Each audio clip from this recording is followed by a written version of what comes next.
from Fenway Park in Boston, Mass, where tonight WGN Sports on My 50 presents White Sox baseball. It's Jose Abreu, Todd Frazier, Brett Laurie in our Sox as they get set to butt heads with Big Papi, David Ortiz, and the tough Boston Red Sox.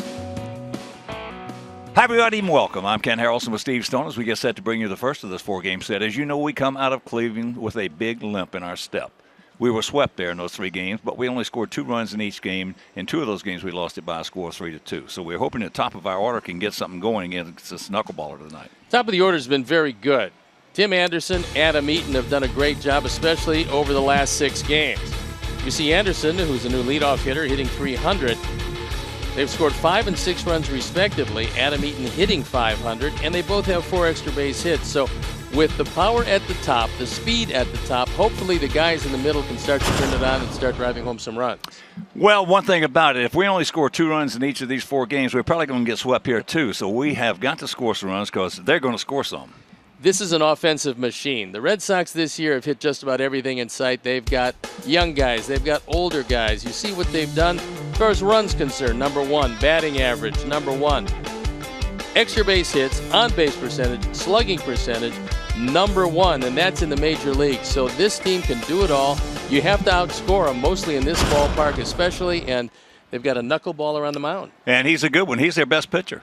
It's kind of surprising because last year he was in the bullpen and out of the bullpen. He only won 5 games, and Stephen Wright is one of those guys that defies reason because, yes, he is a knuckleballer. However, he also throws 87 miles an hour and has a curveball to go with it. You can't just look for the knuckleball. You don't know when it's coming. He's been their best starter by far this year. His ERA at 2.22 has been magnificent. So this is a guy now getting an opportunity to start each and every day, and he's making the most of it. First in ERA. You can't hit the ball out of the ballpark. He's first in that. Opponent's batting average 3rd. And opponent's OPS, he's 2nd.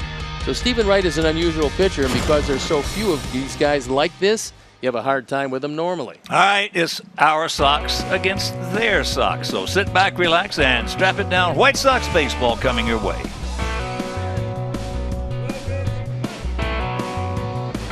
Chicago White Sox baseball is brought to you by Miller Lite, the original light Pilsner.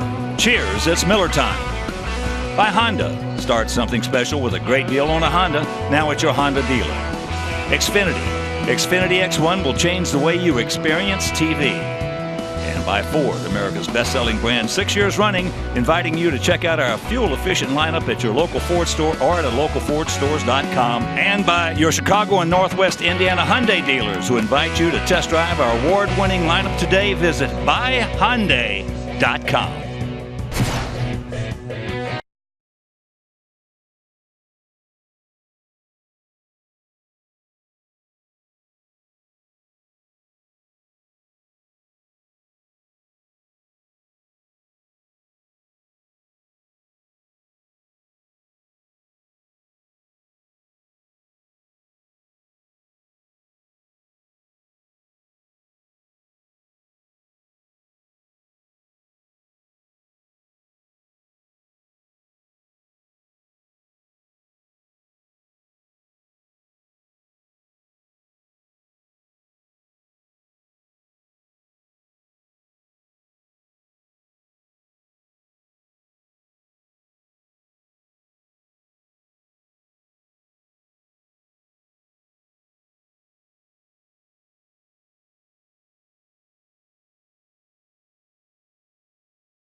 This is David Ortiz's final season in his illustrious Major League career. Yesterday, he stole his second base of the 2016 season. And because you don't see that very often, he's going to join an elite list of Boston Red Sox players to have stolen a base at age 40 or older. See David Ortiz, Rickey Henderson in 2002, Ted Williams in 1960, and of all people, Cy Young in 1907. It's been one heck of a final season for Big Papi and the Red Sox, as he's hit .342, 18 home runs, 59 driven in. And the fans here in Boston love each and every day he's in that Red Sox uniform. Stay with us. We'll have today's lineups and the first pitch right after a break.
Beautiful night for baseball, and the Red Sox come in with an offensive juggernaut.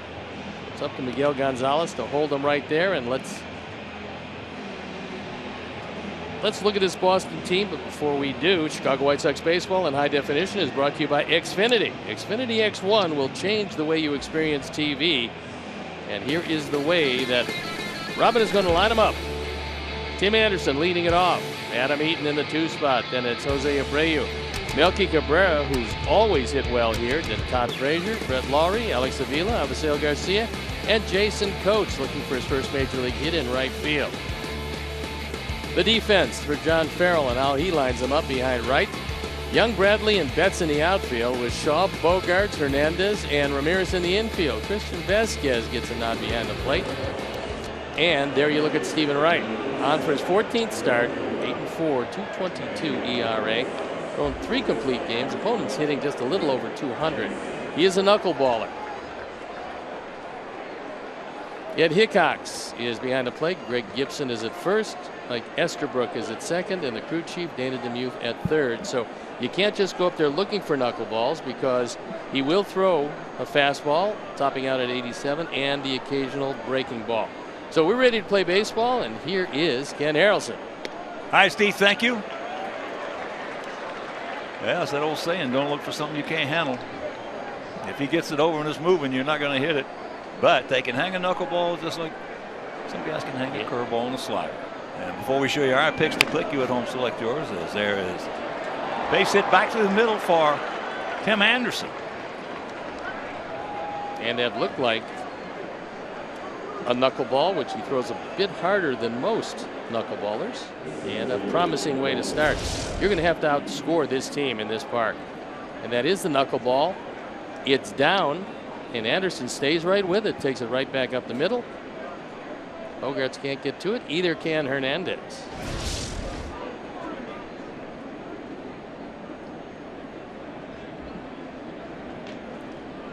So here's Adam Eaton. Get over his head. It won't. Easy play right there for Xander Bogaerts, who is one of the brilliant young shortstops in Major League Baseball. What a crew they have. Oh, he's gotten better and better defensively, and it's not surprising. Brian Butterfield, who for a long time, wherever he's gone, has been a great infield coach, and he's the guy that worked with the footwork of Bogaerts, got him thinking defensively. He's always been a good offensive player. Now he's added a good defense to go with it. Yeah, Brian is a terrific coach.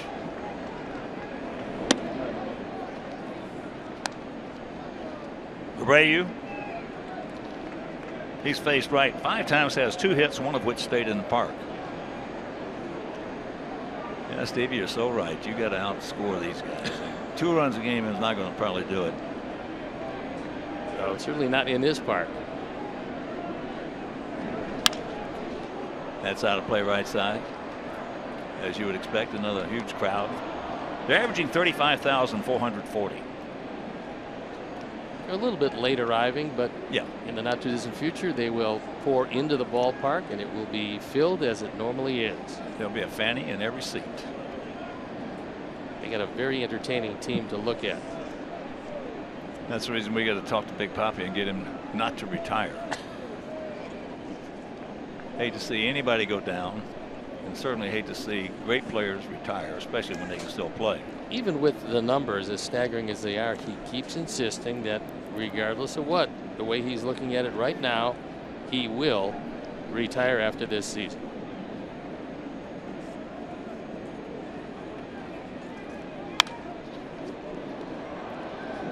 Maybe the key to that phrase for Big Papi, because seemingly it's not a definitively 100% I'm going regardless of what happens. It's I keep on feeling as I'm feeling now, nothing will change. But who knows how he will be feeling in October. I was talking with Chili Davis, their terrific hitting coach. Had a long talk before the game, and Chili, I said, Chili, we got to talk to Papi. We got to get him out of this retirement mode. He said, Hawk, you know, when it takes you over a couple of hours every day to get ready for the ball game, it gets a little old. Then the prep he uses in the offseason. There's a look at Chili Davis. He's one of the best in the business at what he does.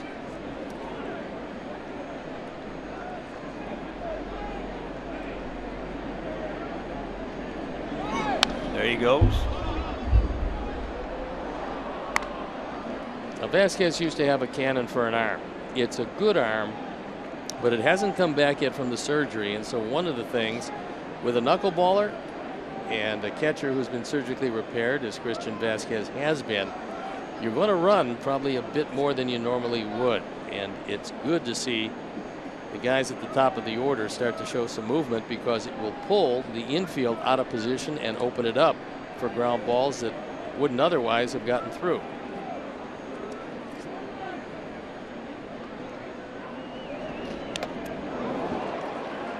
There was a floater.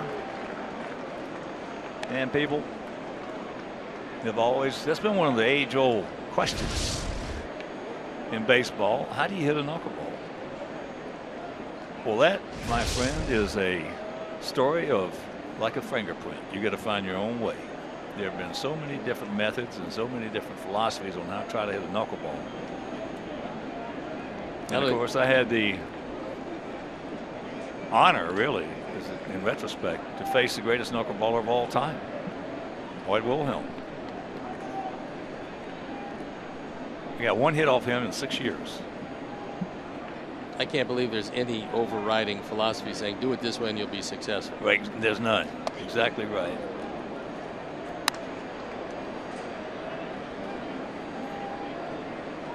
Well, the thing with Wright that most knuckleballers don't do, either they throw the knuckleball hard or they throw it softly and let it flutter as much as possible.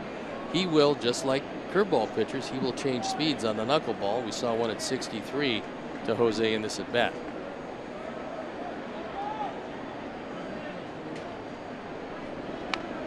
To this day, you know, you've heard me talk about this a lot. To this day, I still don't understand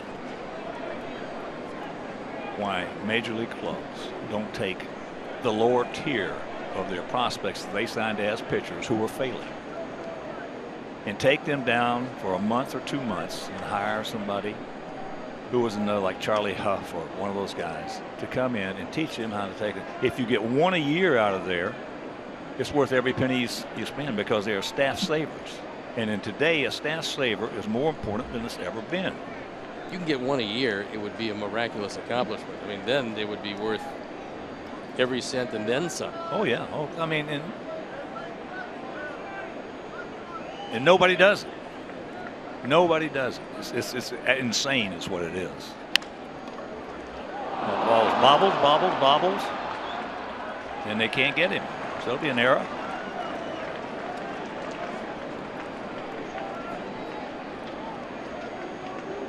It's E5 on Shaw.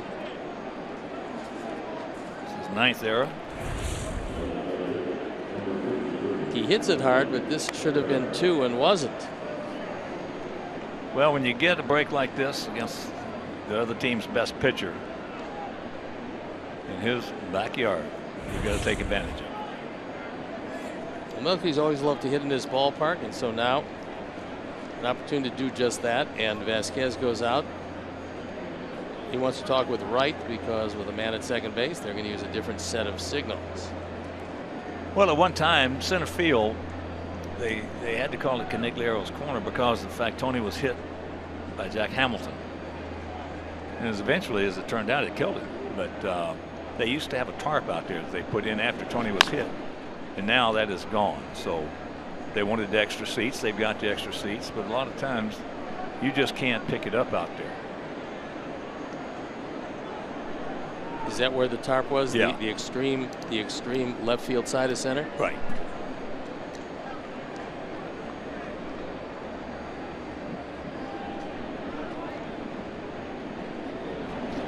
And because of that, somebody else is going to get hit, because it comes out of those shirts, especially in the daytime. I was going to say, I would certainly think that would be the case on Thursday as we finish this series with a day game. You can see that corner at 420. Little triangle out there in extreme right center field. Threw it in center field. They got a shot at Abreu, and now they can't catch the ears on the ball, so everybody's safe. Bradley Jr. did a nice job of coming in. Wright knows he made the mistake. And they had Abreu at second base. But you can't hang on to the baseball. You're not going to get an out. And he can't hang on to the baseball. Well, right here is when you just got to try to make contact on a very much moving object. And you're better off choking up a little bit. Taking a shorter swing.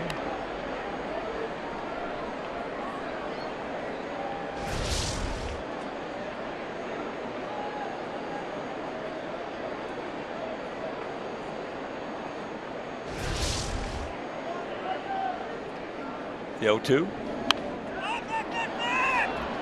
And that is foul back and into the seats. If there hadn't been a strain there.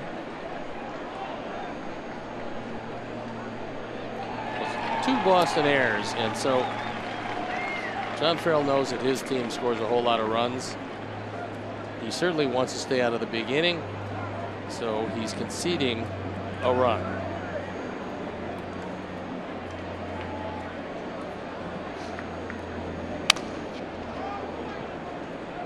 Got way in on him, attempted to check his bat out. And he did break it.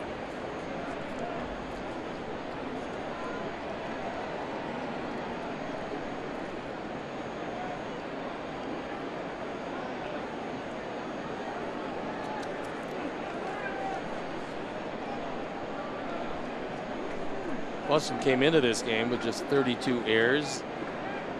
That's 4th in the American League in fielding, but they've picked up a pair here in the first inning. Yeah, coming in, they only had 3 more than we have.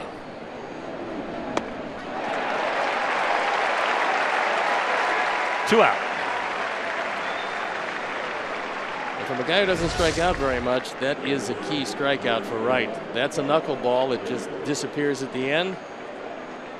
That was at 78, and so he's thrown his knuckleball at all different speeds. That makes it doubly tough to stay on it and try to make some contact with it. But normally, Melky was fanned just 28 times all year in 245 at bats. Went down swinging. Well, facing a lot of knuckleballers like I did in my time zone, the most effective one to me was in between the slow one and in between the hard one, where you let the ball, the seams work for you, to grab the air, work for you, especially if it was any kind of breeze whatsoever, you know, in the pitcher's face. There's a rocket hit right at him, and that's a hang with him for Todd Frazier. Wow. Meanwhile, we catch a break and can't do a dadgum thing with it.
Talented Mookie Betts, followed by the very talented Xander Bogaerts, and then the older guy who's having a banner year, David Ortiz, and it's Ramirez, Bradley Jr., Young, Shaw, Vasquez, and Hernandez rounding it out.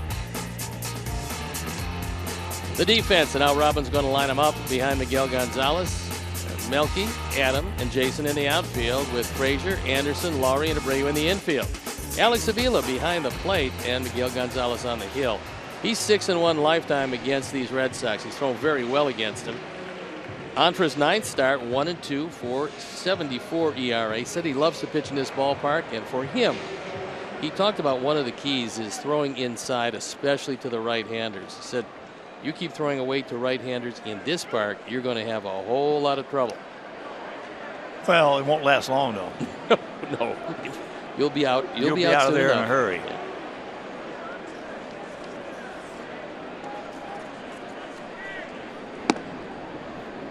Yeah, the only guys that used to beat us in this ballpark were guys who pound you inside, kept pounding you inside.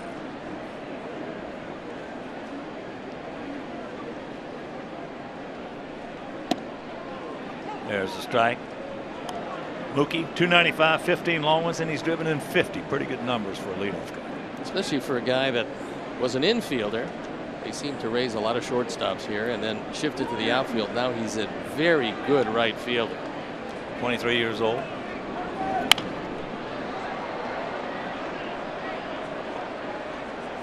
Mookie's got very quick hands. In fact, when he goes through his batting practice, he will ask the pitcher to throw the ball 5-6 inches inside off the plate, and then he'll just go and continually try to get the head of the bat out.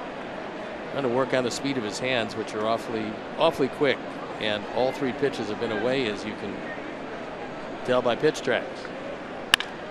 Ball hit hard, sucked up by Frazier. Well, a hitter has to trust his hands. That's one of the things that Tilly Davis and I were talking about today. If you can't trust your hands, you're not going to hit. It's just that simple. Fan with a souvenir has to be pretty happy about that.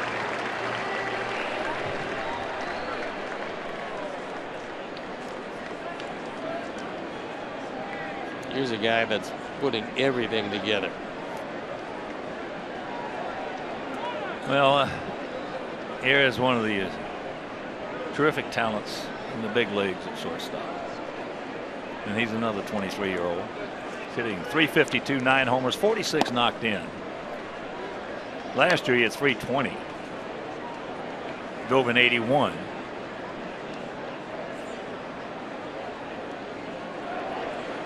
The guy we're not going to see tonight is Brock Holt, the all-purpose player who's been terrific for the Red Sox, but he's had some concussion problems. There's a strike.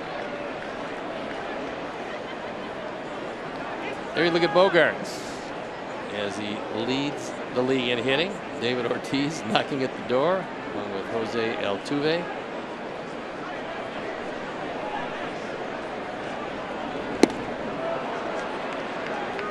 He cut that ball away from Bogaerts. He also has a split change that works pretty well for Miguel.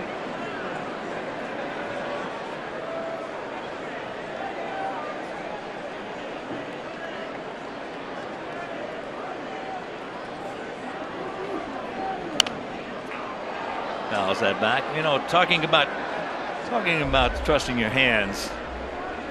That guy right there, number 9, Ted Williams, arguably one of, if not the greatest hitter that ever lived. He's so musical in that category as well. But I asked Ted one day. I said, Ted, if you had it all to do over again, would you change anything? He said, oh yeah. I said, what? And you know, he was a big guy, big, strong guy. He said I'd get stronger, so my hands would get faster. Well, he came up with the nickname the Splendid Splinter, so he had to be pretty thin at one point. He was very thin, and when he wound up, he was a huge man.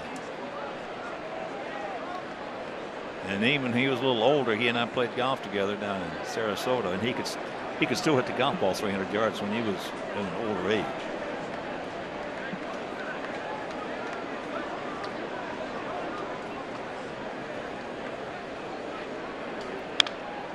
That's foul back.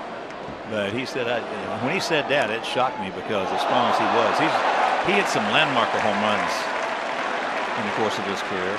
But he said strength is speed, and you got to have fast hands. I'm not sure there's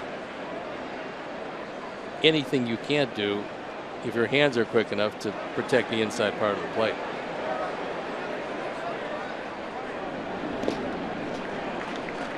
Well, a guy who hit a lot of home runs, Thad Henry, Hank Aaron. And he's not particularly a big, strong guy, but he had tremendous hands and tremendous wrists, and they were so quick.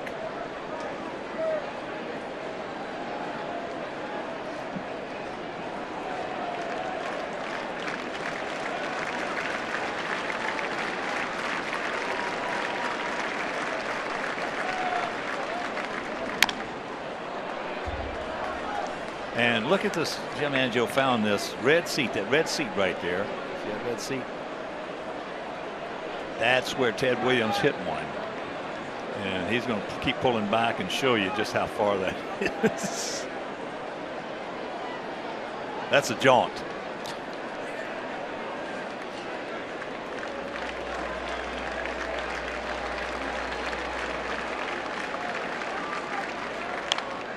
And that's right back over our head. Close. Ready, Kristen? Should have made that play. You don't want to walk Bogaerts because this year especially he's decided he's going to steal some bases. He's always had that ability. This year he's starting to take advantage of it. Full year last year he swiped 10 bases. This year he's got 10 already.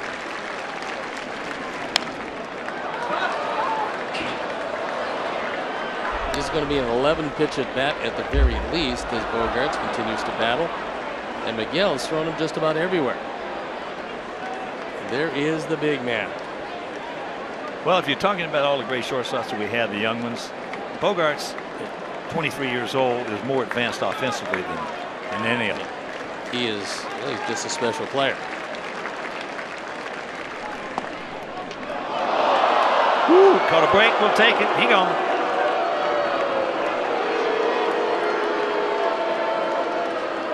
Two down. Bogaerts not real happy with this. There's good late movement, and you see what Avila thought about it as he moves the glove back in the zone. Alex did a nice job. A very subtle shift of the glove, and Bogaerts is letting Ed Hickox know that he thought it was a touch inside. Nice job of framing the pitch by Alex Avila. Yes, it was. Subtle was the key. Subtle. So here's a 40-year-old veteran hitting at .342, 18 homers and 59 knocked in. He's proud owner of 521 home runs. And one of the biggest surprises in my whole career, 56 years in this game, is when the Minnesota Twins cut him loose.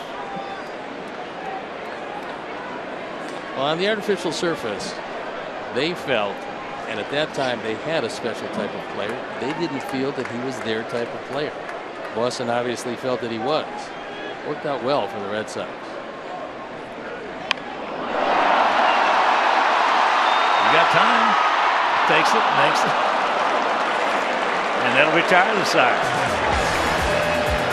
We'll go to the second, still no score.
Jeff Vukovich, your local Nationwide insurance agent, serving the area for 38 years.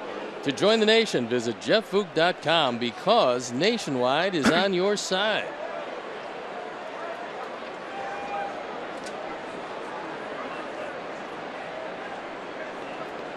So a golden opportunity to break through in the first inning, thanks to the generosity of the Red Sox with a couple of errors. Came for naught on a rocket off the bat of Todd Frazier, but unfortunately it was right at Chris Young.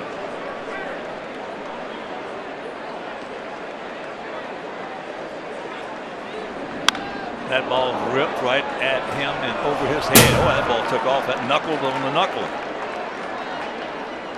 So the leadoff double. And once again, before we show you our picks to click, you get yours. 19 two-baggers. That's a knuckleballer, and that one didn't move down all that much. Brett must have hit it on a seam because as it went out toward Young, it just accelerated and took off over his head. Big Poppy trying to bunt his way on. Just couldn't get it away from Miguel Gonzalez, who made a nice play on him.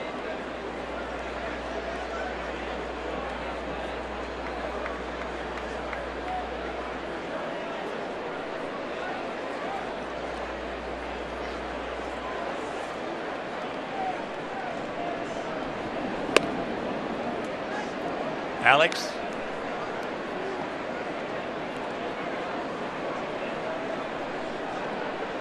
In situations like this, and this is certainly a situational at bat, which in essence every at bat's a situational at bat. It should be. But in this one, with a man on second, nobody out, it's hard enough to hit a knuckleball, much less maneuver it. The only thing you can try to do is get out and hit it on the right side. They're playing him as a dead pull hitter. Bogarts has been lining up on the first base side of second. Shaw's the only man on the left side of the infield.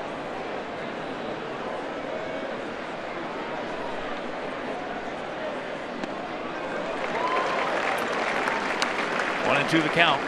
Dustin Pedroia, who has been scuffling somewhat offensively, not in the lineup. He's okay, and we will most likely see him tomorrow, but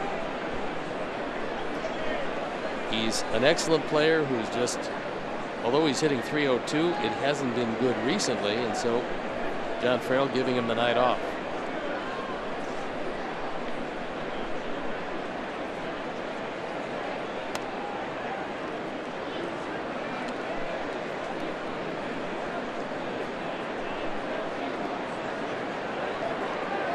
Last time we saw Wright, he had a different catcher. Ryan Hannigan was having all kinds of problems dealing with that knuckleball, and so now Christian Vasquez has, for the moment, become the personal catcher of Stephen Wright.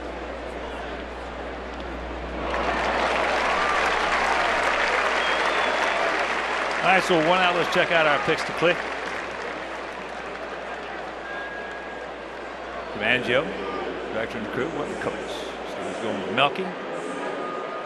And Dina and Mike Spadali.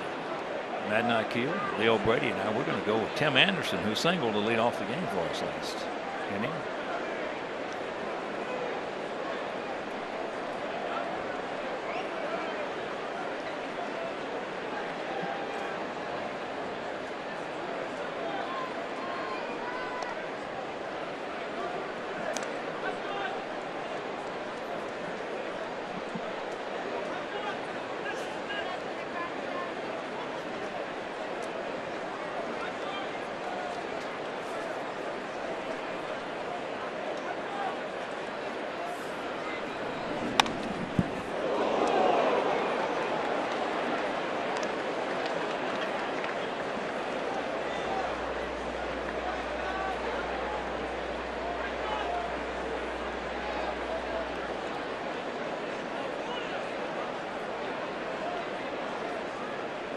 Robin looking for some runs.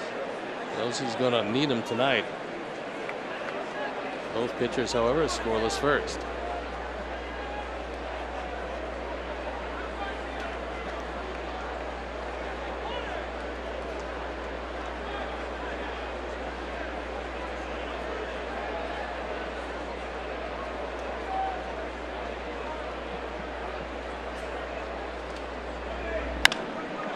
That ball high and deep in the right center field.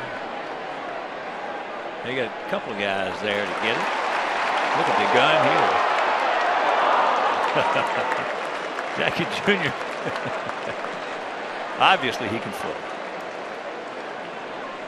Bradley Jr. is a terrific center fielder. And last year there were some possibilities for other teams trading for him because they knew he was going to be great defensively. But it didn't appear that he was going to hit all that much. Well, that was until this year. That throw right there was very, very reminiscent for me because when I played right field here in Fenway, I had a guy in center field who could throw like that, Reggie Smith. He had a cannon. Fun to watch those guys who can throw like that throw. So now here's Coates.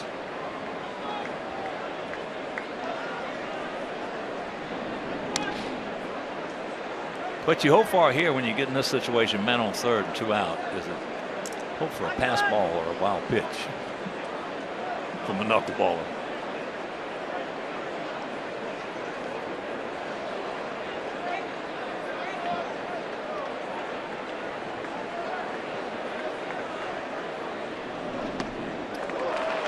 And it's certainly Joe McEwing and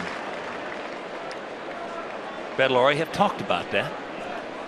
So far, Wright has not thrown anything in the dirt. Well, that's the thing too. As a hitter, you got to understand he's probably not going to be throwing anything down. So you got to be looking a little bit. There's the pass ball, and now he's going to score. And it's 1-0 Sox. Well, that time Vasquez just missed it, and it was barely out of the zone. So the ball's going to move. That's going to be a pass ball. If you're going to catch a knuckleballer, you have to forget about catching statistics. And that one just dipped at the last instant. And Miguel Gonzalez, there's your run. Hold him right there, kid. That's the only way we used to score off Hoyt Wilhelm. Pass ball or a wild pitch. Most of the time it was a pass ball.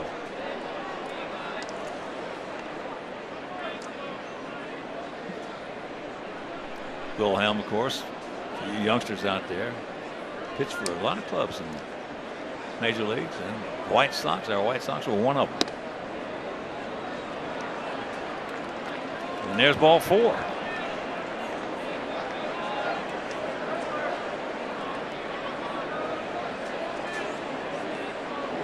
Sox fans, come out to Especially Beer Night on Tuesday, June 28th. This year's event will be located in the patio area. $45 ticket package includes access to the tasting room from 5:40 to 7:30 p.m. Complimentary food on the patio and an outfield reserve game ticket.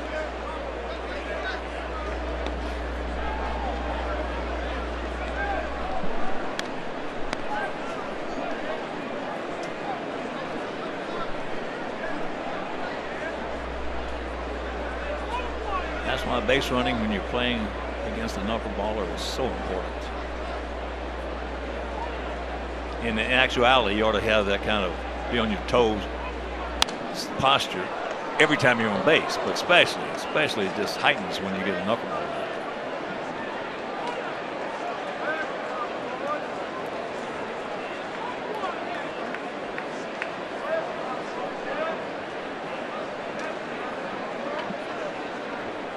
First and third and 10, or take him out of here. Get a hanger. That ball hit hard.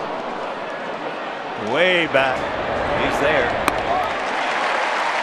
And he makes it in deep right center field. But you catch a break, take advantage of it, and it's 1-0 good guys.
dangerous hitter.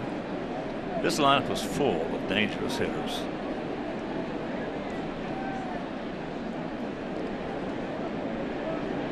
Hanley last year, 19 homers, 53 knocked in. Well, one thing he had to accept was a shift to first base because there wasn't any place else he could play on this team, and so he decided shifting to first is a whole lot better than not playing. It was either first or third, one of the two, because he wasn't going to play shortstop over or second. Bogarts or Dustin Pedroia in second. One thing about Hanley, though, he's fun to watch because when he hits one good, he can hit it just about as far as anybody. Brewers has had some huge years.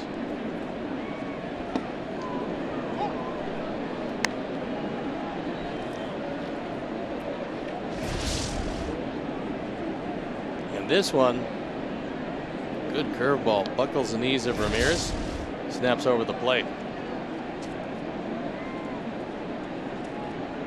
He's been in a home run funk, though. One home run in his last 34 games.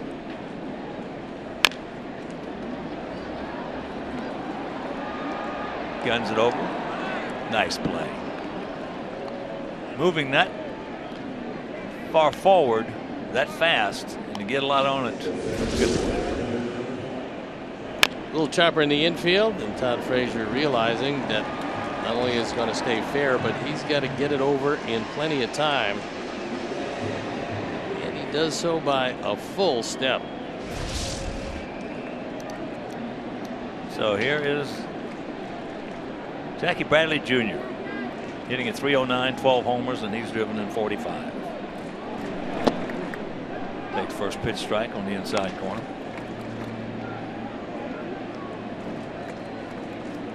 Pretty impressive numbers. On base percentage at .387.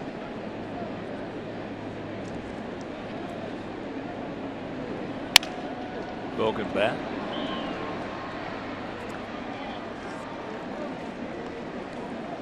White Sox fans, join us on Friday, June 24th for Mullet Night, presented by Great Clips. Mullet Night features haircuts and mullet wigs for purchase to support Ronald McDonald House charities, as well as a post-game fireworks show. Great Clips. It's going to be great. To purchase tickets, visit whitesox.com/group. He's getting, both of them getting prepared for Mullet Night.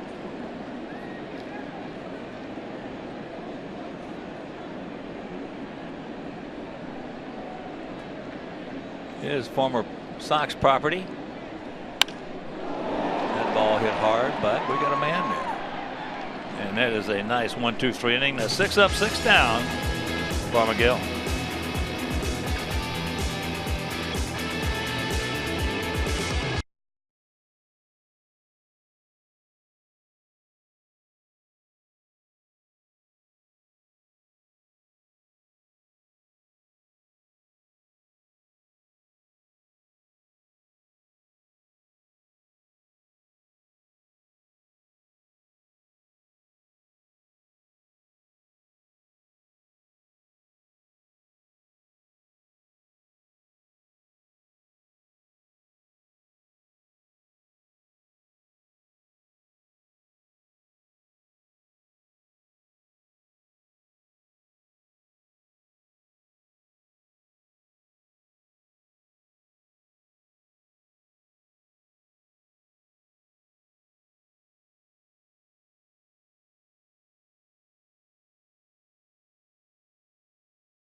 97999 right now, and the 300th texter will win a $30 gift card to Subway restaurants in the Chicagoland area. Subway, fresh is what we do.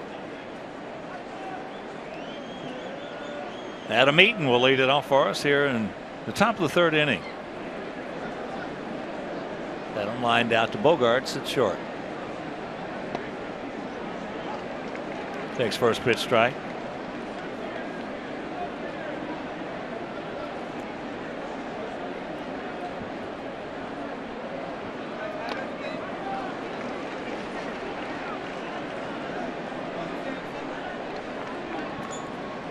Wright was acquired from the Cleveland Indians back in 2012. That was at the trading deadline. Lars Anderson going to the Indians.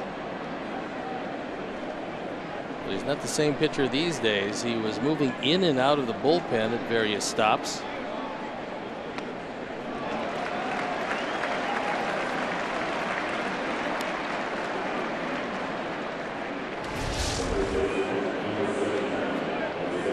That knuckleball has a little more on it, and at the last instant it just dipped out of the path of the bat. You see no spin whatsoever. Even when we slow it down, you'll see no spin, and that's the key, because the air currents are going to grab the seams, and that's what's going to give movement. That's why when Hawk talked about what a pitcher really wanted, he wants the wind in his face. And that's probably the only time and the only kind of pitcher, except maybe curveball pitchers, who want the wind in their face, which aids the hitters. If they get one up in the air, it's going to go out of the ballpark. But it also adds to the resistance of the ball. From a curveballer standpoint, it makes it break sharper and bigger. From a knuckleballer, it makes it flutter more because it's grabbing the seams, causing movement. Brayu reached on an error by Travis Shaw. Here's a base hit, third baseman.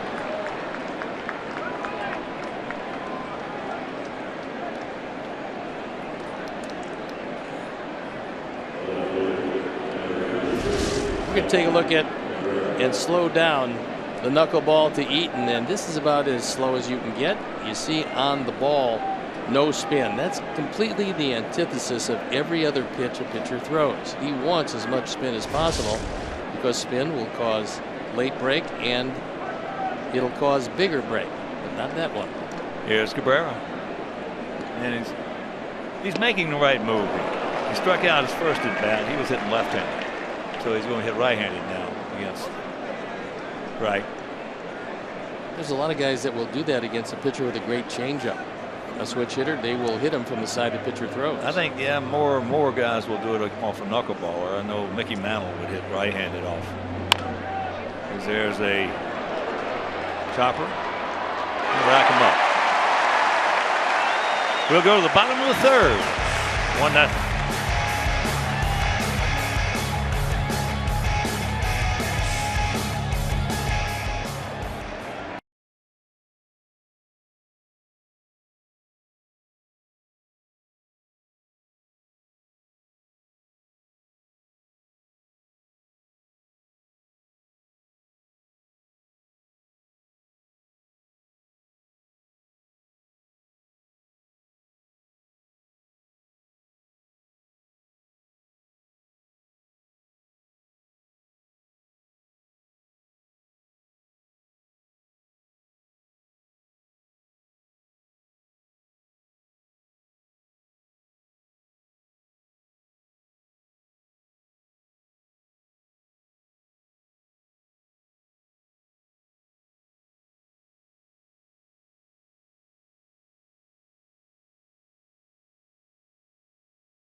Bottom of the third, Travis Shaw. Then Vasquez and Hernandez, the lower third of the Red Sox order.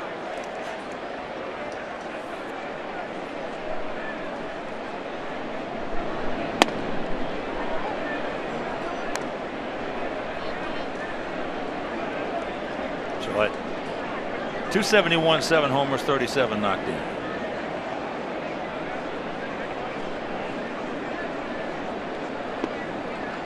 Shaw won the battle in spring training with Pablo Sandoval before Sandoval got hurt, and Shaw just flat out outplayed him. And John Farrell said it's an open competition. Whoever wins it wins it. Shaw won it. Sandoval later got hurt, and that was that.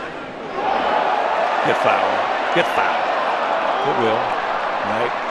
Just missing Pesky's pole, which is 301 right down that line.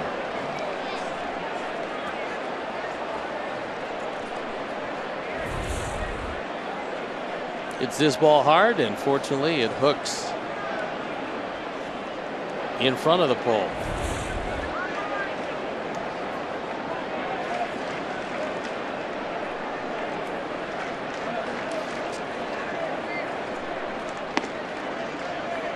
Pesky's pole, Johnny Pesky. God rest his soul. What a good guy he was. He was a good player and fine coach for years and years in that Red Sox uniform.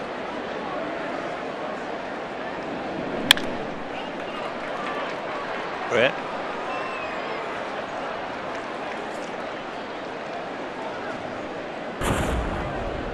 The Boston injury report will keep Dr. Anthony Romeo busy for the rest of the year. Hannigan, Holt, Rutledge, Sandoval.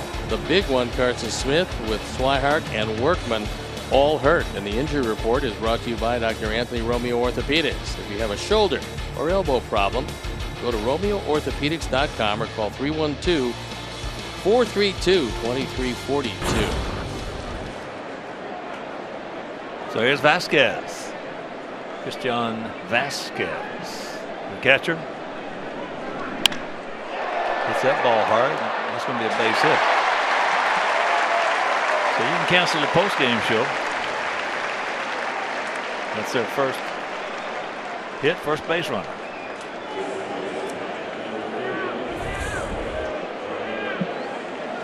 Fastball right down the middle, and Vasquez, who at one point was as highly rated a prospect in the system as anybody, only to have arm surgery and now trying to fight his way back.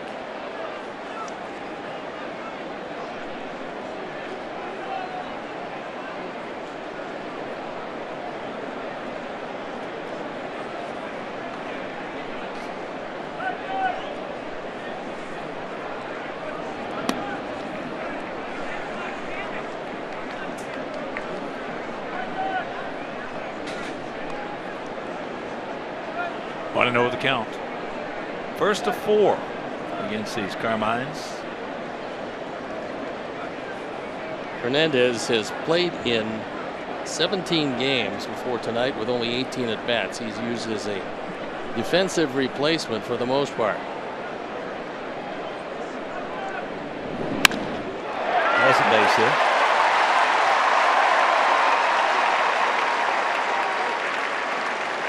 So 1 out, 2 on. Bottom part of the order after 7 straight retired. And that's a fastball drifting out away. And Hernandez, who is playing because Pedroia has been given the night off, turns it into a base hit.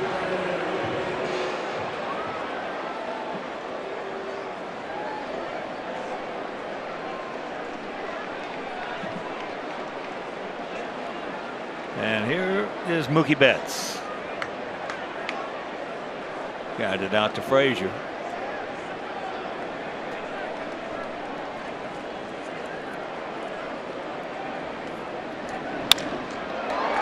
Look at this. What a beautiful play by Todd Frazier. 2 down.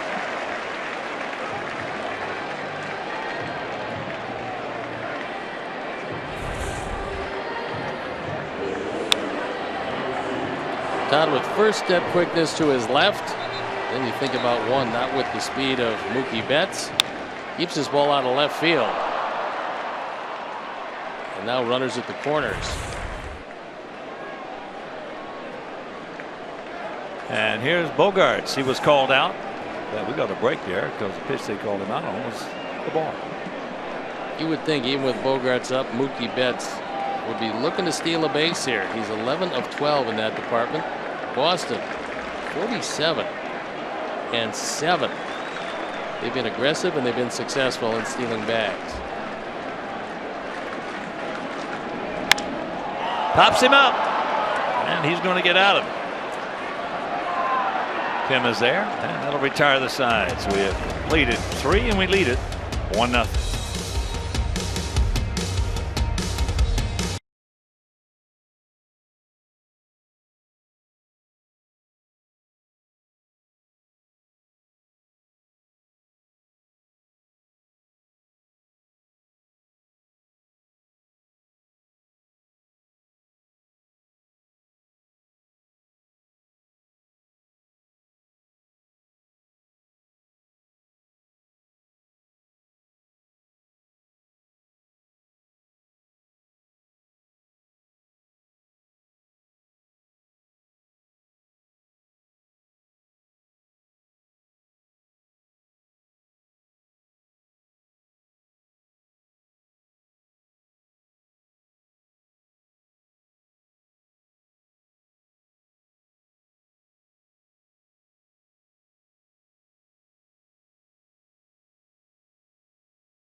Log on to WGNTV.com and click on the WGN Sports Game Zone banner for the latest stats and information.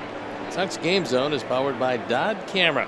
Family owned for 125 years, handling all your photographic needs. Dodd Camera, where the focus is on you.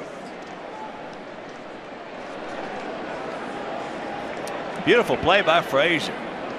Save what possibly could have been a bad inning for us. And of course, here he is. He's 0 for 1, but that 0 for 1 was a rocket right to Chris Young in left field.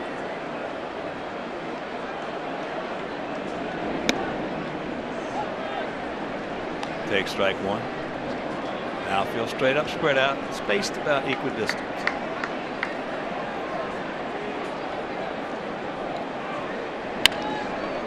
Out in front of it, and that's going to be a base hit.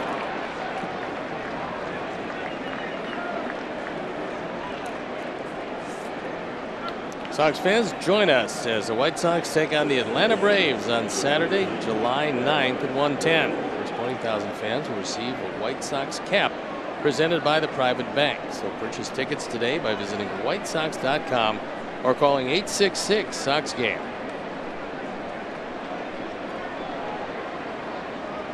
You Sox fans in attendance, saw some at dinner last night.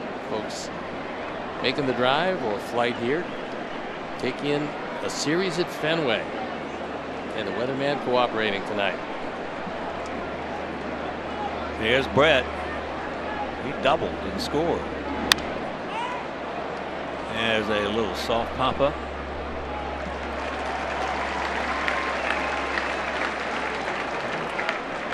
What's not to like about taking a trip to Boston to see the White Sox play? Plenty of other things to do during the day. It's wonderful. It's just a great city to walk around in. It's got just about everywhere you look, it's got a piece of history that you can take in and enjoy yourself. Well, it seems to me another issue is more and more people are. I talked to some people, several people, as a matter of fact, 3 families, that they're starting to take trips around during the summer with the young children to different cities together.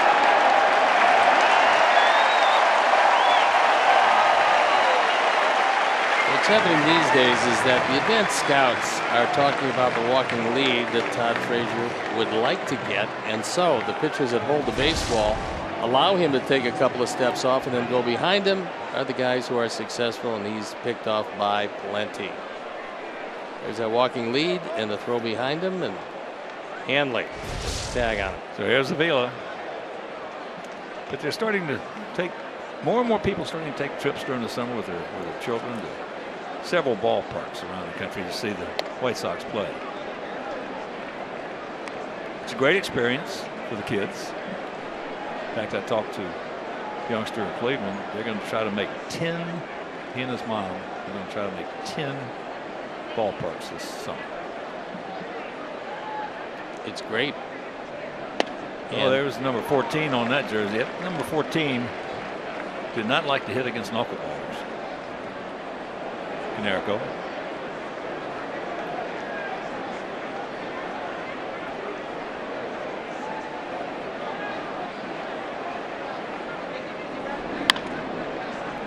Right into the shift is Alex. And get a hit, a pickoff, a pop up and a grounder. You still lead it 1-0.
As our Sox take on the Toronto Blue Jays. Also, the first 5,000 girls ages 12 and under will receive a doll-sized White Sox t-shirt presented by American Girl.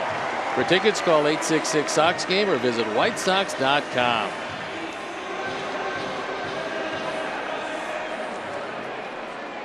Big Papi will lead it off. He tried to bunt his first at bat. Looked like for a moment it might work, but no. Gonzalez quickly off, knew who was running, took his time, made a good throw and got it. I was watching Big Papi take batting practice today, and he does it like a smart veteran player does. First 2 rounds just getting loose, hits the ground ball, to shortstop, ground ball to shortstop, ground ball to shortop. Guessing the Pig batting practice pitcher to throw him away. And he hit a couple line drives over the shortstop's head in the second round, more or less up the middle, a little bit up the middle. In the final round, that's when he went deep a few times. You can do that. Yeah. You see us deflected. Got to hurry. Good play. Yes. Good recovery right there by Tim Anderson. Well, what a nice play as that ball was redirected with Anderson playing up the middle anyway. He had to really hustle toward first base.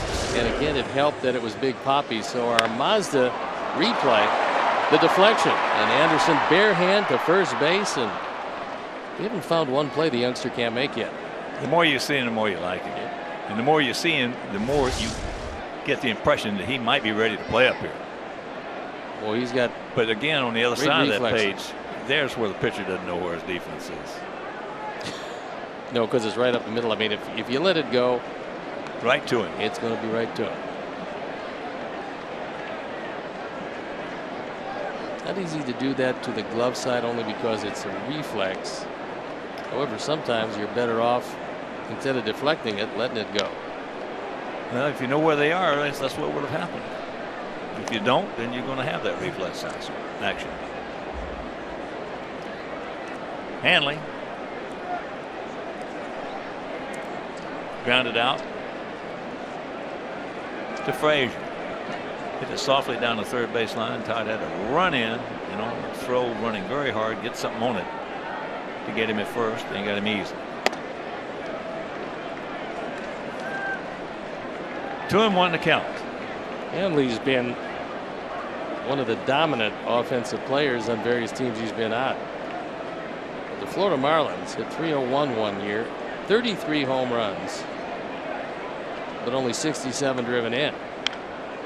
So obviously not a whole lot of guys ahead of him were getting on. But the next year, the home runs were down to 24, but he drove in 106. And that was with the Marlins in 2009 before making his way to the Los Angeles Dodgers. And last year with the Red Sox, had a great year at 249.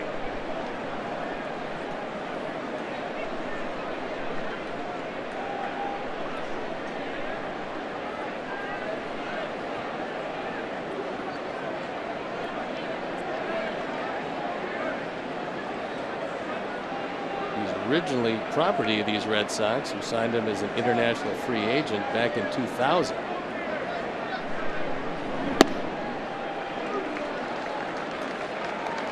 The count is full.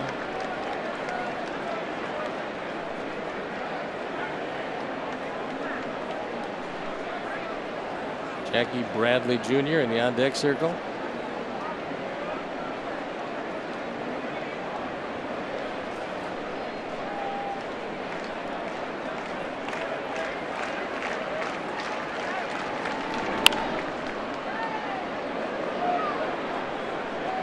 Sox fans, show your team pride with White Sox checking, an official White Sox debit card only available at your local Wintrust Community Bank. Go to wintrust.com/White Sox to learn more. Wintrust Community Bank, member FDIC.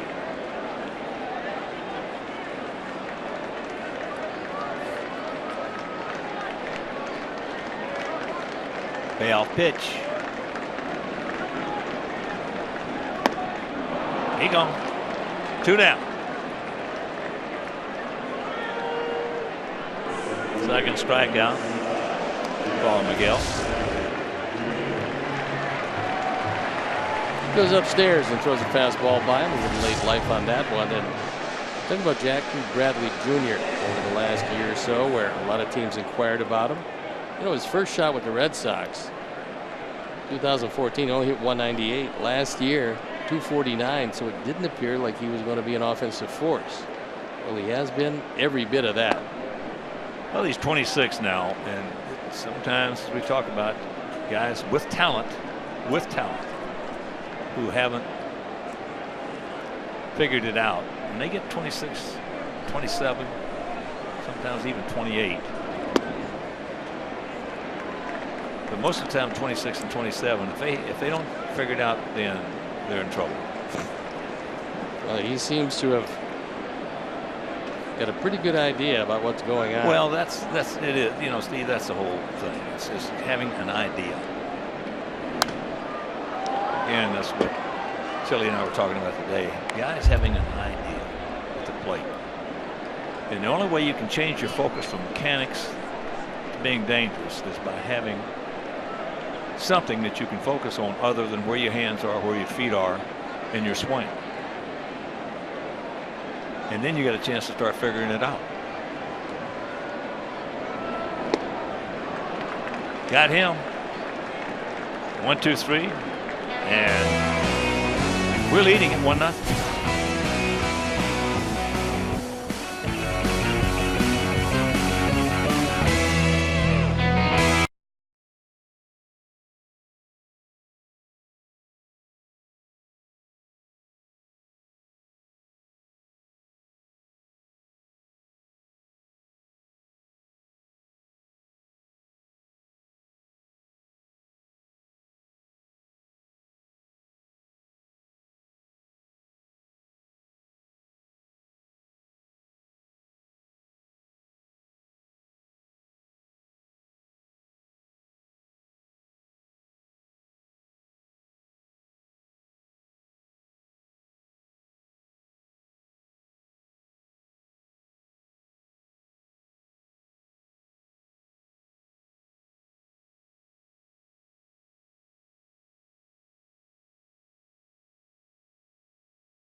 Wondering? It's the Curious Bank.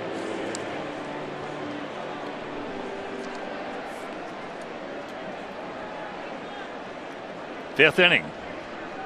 Javi Garcia, Jason Coates, and back to the top of the order with Tim Anderson. You might have a shot at Stephen Wright in this ballpark for whatever reason, and nobody's been able to figure this out.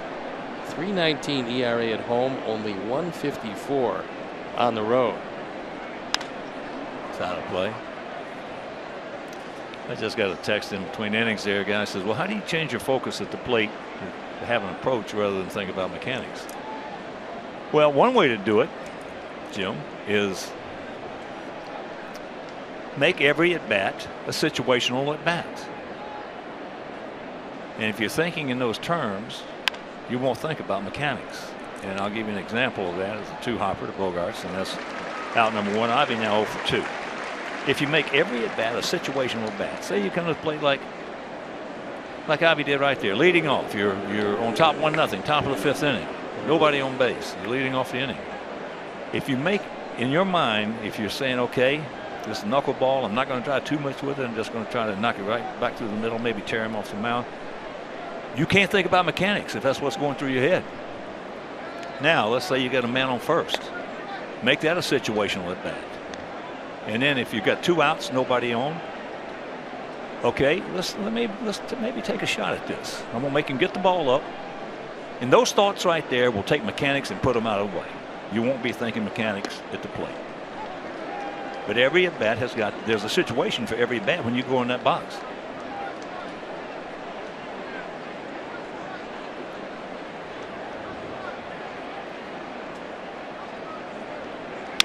And there's a 3-hopper. So 2 quick out, and here's one of the fine broadcasters. In fact, he is in his 37th year. Joe Castiglione. He's the longest tenured broadcaster in Red Sox history. And what a terrific, nice guy he is. But his 37th year. Broadcast in Cleveland before he found a home here in Boston. Yeah, well, the Red Sox have been great about doing what the White Sox do as far as their loyalty towards former players and broadcasters. They've had a lot of guys here that broadcast for a long time. Of course, the Dodgers are at the top of that category over the years. Jerry Remy is a perfect example of that. Now he's splitting some time. Dennis Eckersley is doing the game tonight. Anderson, Timmy is out. Quick 1-2-3 inning. Timmy now 1 for 3. We're halfway home, leading 1-0.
Exclusive autograph session with select members of the White Sox prior to select games.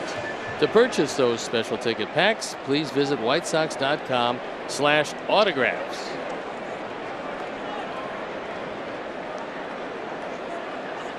Chris Young will lead it off. Don't want to get careless with the fastball to this guy. He always has been a good fastball hitter, especially middle in. He lined out very hard to Adam Eaton in center field.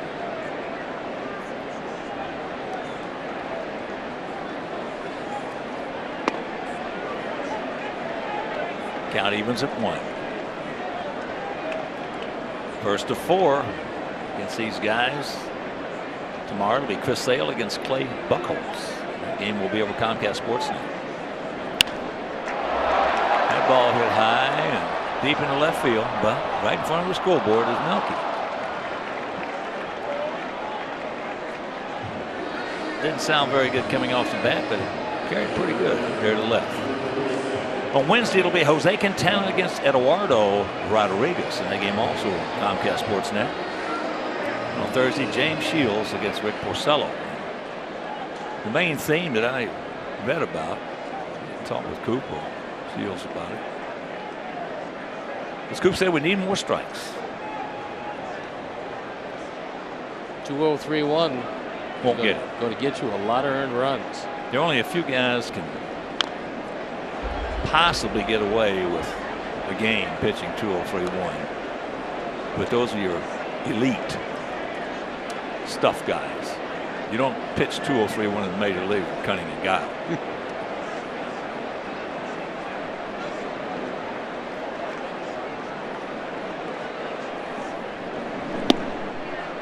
...2011 was a great draft for Boston.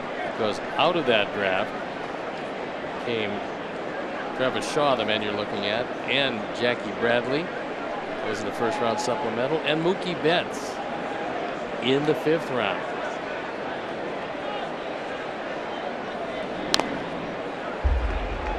They also took a man who was injured, was going to be their #1 catcher, Blake Swihart. He was also drafted in the first round in 2011. So a very productive draft. Well, Chili Davis likes this guy here. Said he's got a chance. He's got a chance to be a real good hitter. He's just 25 years old.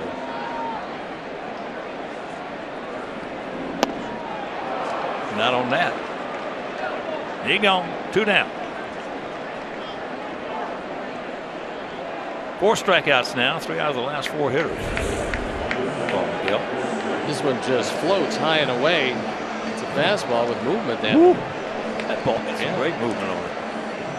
And Shaw expanded that zone. Down on strikes he goes.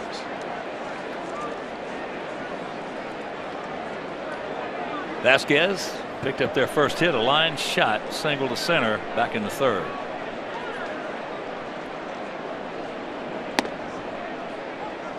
Takes first pitch strike. Vasquez's career, he's thrown out over 45% of the men who've tried to steal against him. So the arm was unquestionably outstanding before the surgery.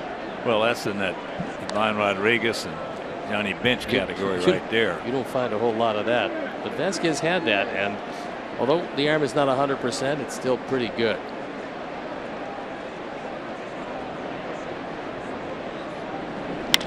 That's off the end of the bat.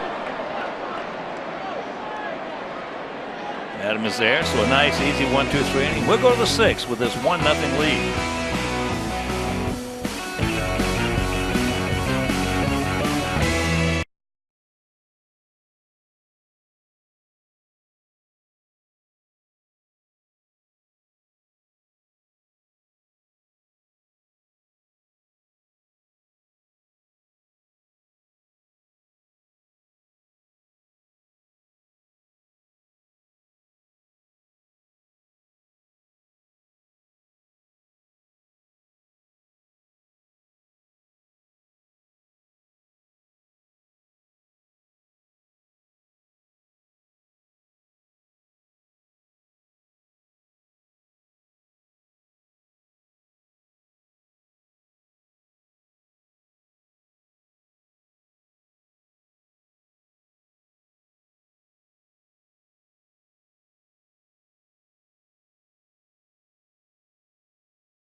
One and two. There's a high fly down the left field line. Kurt Flood over there in the corner. 2 down. That was a trim, Ken Harrelson. Yeah, that was the 31-inch waist days there. Don Drysdale on the mound. You almost got him. He hung it. He hung it. The first 2 I told you, he threw me 2 slippery on pitches that I had never seen before. In the second one, when I backed out of the box, he had to turn around and face center field, put the glove over his face because he was laughing. He knew I'd never seen it before. You almost got him. That one just made it to the track. Good play, Hanley. So the speed replay is brought to you by Xfinity. Xfinity X1 will change the way you experience TV. You ever faced Drysdale before? Had I in spring training, but he never threw me the slippery elm. Okay. He saved that for So. That's slippery elm. I tell you what. Did you ever? You never hit against one. No, but It was different. Used it. It was different than the spitter. The slippery elm looked different coming in. The spitter looked like a spitter coming in, tumbling action. As that ball is hit down a third by Brayu. So quickly, two down. But the slippery elm came in and it looked like it went up a little bit and then went straight down. Slippery elm was something that it was a little piece of, well, slippery elm, I guess. You put it in your mouth, and what happens to your saliva is it gets a little bit thicker and very slick, so that when you impart it to your fingers, the ball just shoots out of your fingers. You almost pinch it out of your fingers because it is so slippery. The ball just does all kinds of things. Problem is, my tongue kept slipping out of my mouth when I used it, so I had to stop using it. How long did you have to spit after a game? All right, that didn't take long from Mr. Wright, and we still lead it 1-0.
Feature tickets as low as $5 in the upper level and $15 in the lower level, as well as special kid-focused activities throughout the ballpark.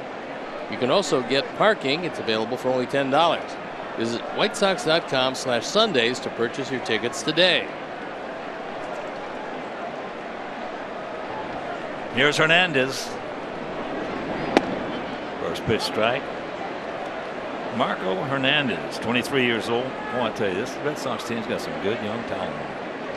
They got some guys coming that are real good also.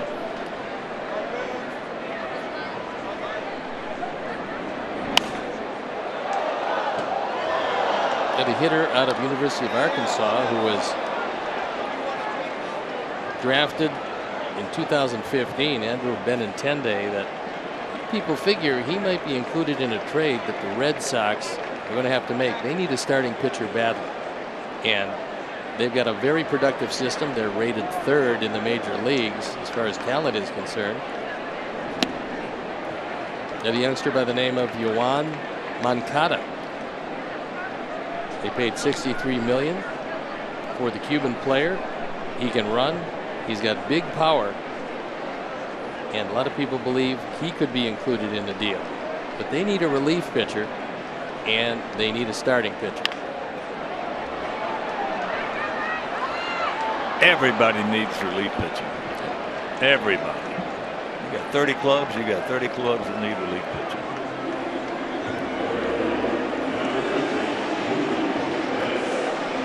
They were in good shape because Carson Smith looked like the guy that they were going to use to set up Greg Kimbrell, and he came back through a few games, including against us. He looked very good against us, and all of a sudden went on the shelf, and that caused a huge hole because they have both Uehara in their bullpen and Tazawa, and neither are all that durable.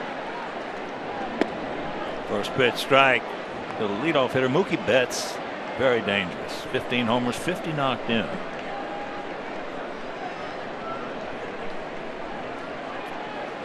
Boston has one of those, what you would call a phrase, a frame, a quick strike offense.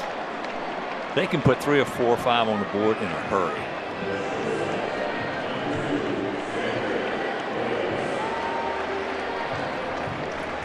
They hit 291 as a team. We're hitting 243. Well, so far, Miguel Gonzalez has been absolutely brilliant. He gave up back-to-back singles in the 3rd inning. That's it. Hasn't walked anybody. And against a team that he's always thrown well, that being the Red Sox at 6-1 with an ERA just over 3. This is a tough lineup, especially for a right-hander in this ballpark.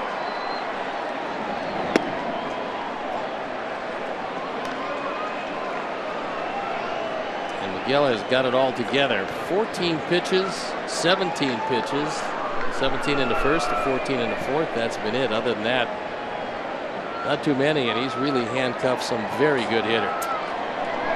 Well, oddly enough, one of the best games I've ever seen pitched in Fenway Park was by Tommy John. Tommy John threw either a 2-hit or a 3-hit shutout and never threw an inside strike the whole game. Now that goes against everything that you and I know about this ballpark. You pitched here, you know what it is.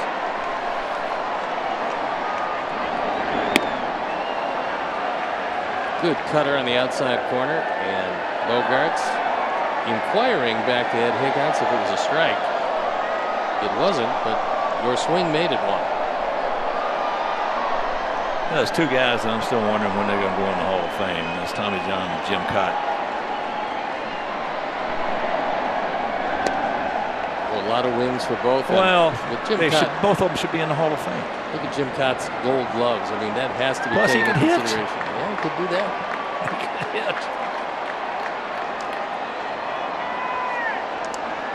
Jim Cott with 283 wins and Tommy John 288.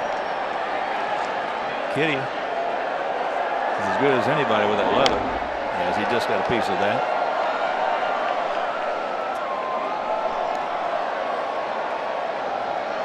Only 69 pitches so far from Miguel Gonzalez.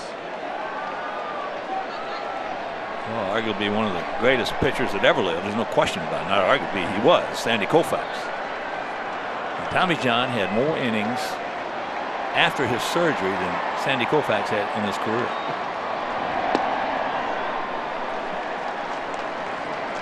Sandy Koufax, now, he was one of those guys as a hitter, you had to see it to believe it.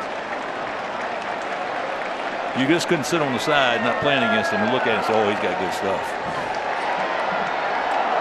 You had to grab a bat and get 60 feet 6 inches away from him and know he had good stuff.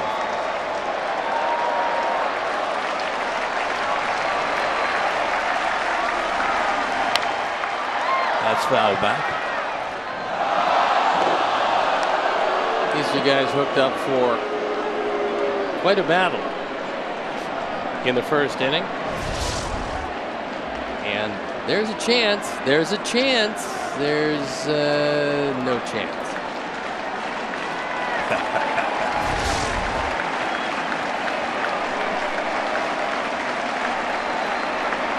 2 out. And once again, the payoff pitch.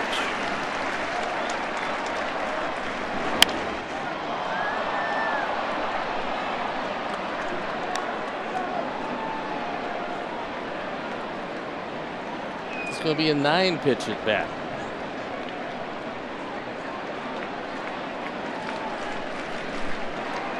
At the very least.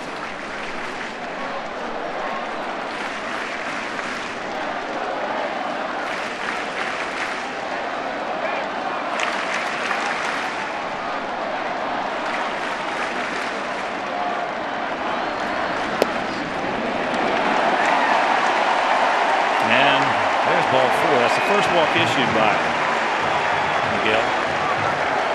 He had retired 10 in a row prior to that. And then here comes Big Poppy.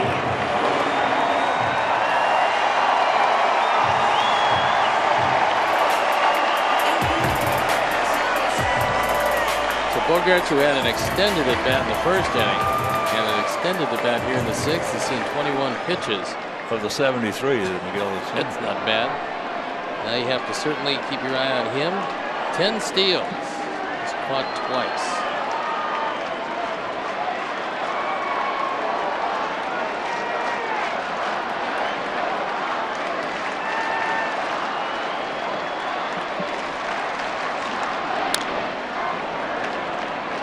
David, one of 3 players ever with 600 doubles and 500 home runs. One of 3. Bad Henry, Aaron, and Barry Bonds.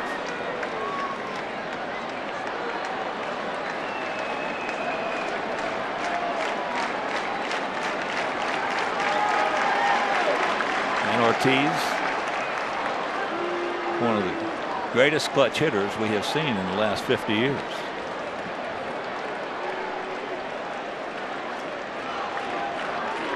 He's hitting .384 in this ballpark this year.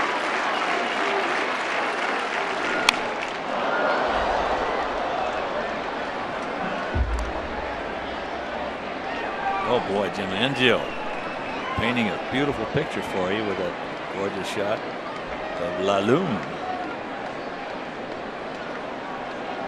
Full moon tonight.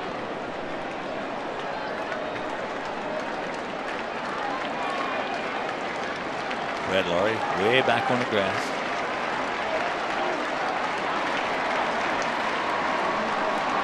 And the 0-2 pitch. Okay, get over there. Make a good throw. He does.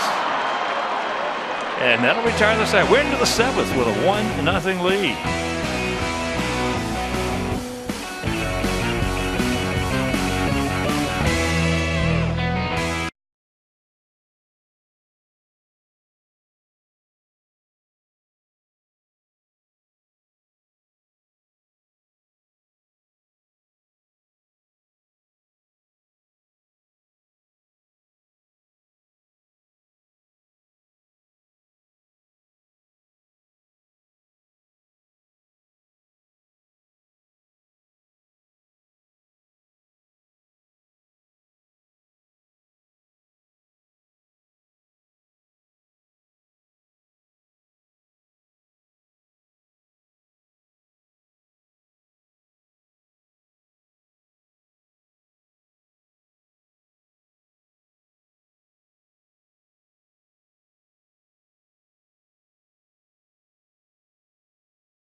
One 4-0 for us.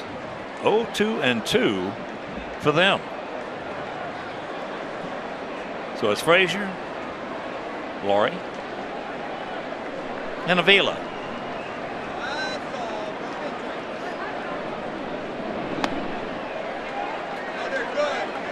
Of course, the Red Sox brought up a kid. that later came to the White Sox, who lives in Belmont, Mass. Would be a catcher, would it? Nope. It's one of the sweetest guys ever played a game of baseball, and that's Wilbur Wood. And Willie was a good knuckleballer. Yes, he was. I faced him when he was at York, and I was at Binghamton in the Eastern League, and he was meat. Fastball, curveball. That's why he went to the knuckleball. Exactly. It's just like I faced Phil Necro before he came up with it. He was meat. He was, with a little sinker, slider, slow curve. Then he came up with it, and he's in Cooperstown. Willie, of course, is a terrific pitcher for our White Sox. Way back when, as he gets Todd, who's now 1 for 3. Wasn't expecting a high fastball, but that's what he got.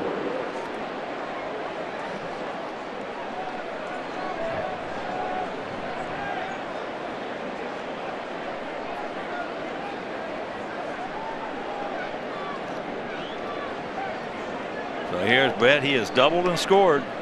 Led off the second.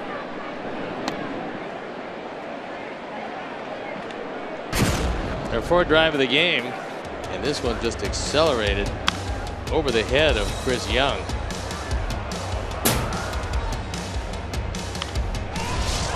Tell you what, he was all over that one. He's coming back. And he makes a sliding catch. That's a great recovery right there. What a play that was. As the ball always spins back toward the field of play, but you never really know. Especially as a catcher, when the ball's hit straight over your head, you don't know if it's going to stay in, so you got to go back. He's drifting with the ball, and at the very last instant, makes the slide and the catch. That's one of the better catches you're going to see from a catcher on a pop-up. And talking about catchers, we mentioned earlier, and I mentioned a couple of days ago about Johnny Bench and Ivan Rodriguez. And a guy had texted me and wanted to, who had the best arm? How can I say that Bench had a better arm? Well, he did. Johnny Bench had the greatest arm I've ever seen a catcher have. Anybody. Now, does that mean that he can get the ball down to second base faster than Ivan? No. Ivan could get it there just as quick as anybody because of his footwork and that great arm he had. But Johnny Bench was one of the greatest catch. People don't to this day don't understand what a great player he was. And you and I both know it could have been better except for that surgery he had. Cut his tendons all the way across his chest. Well, they were looking for what they thought was lung cancer. It turned out to be valley fever. And the difference is one is a fungal infection of the lungs, and the other obviously is a lot more serious. And so they were surprised when they went in. They did the big cut from the back to the front with all the muscle they had to cut through, and they didn't find any cancer. They found a fungal infection. Yeah, and you look at his records after the surgery as opposed to pre-surgery. But when you mention Ivan Rodriguez and you mention Johnny Bench, you're talking about two of the greatest that ever lived. Period. Either way you went, you were right.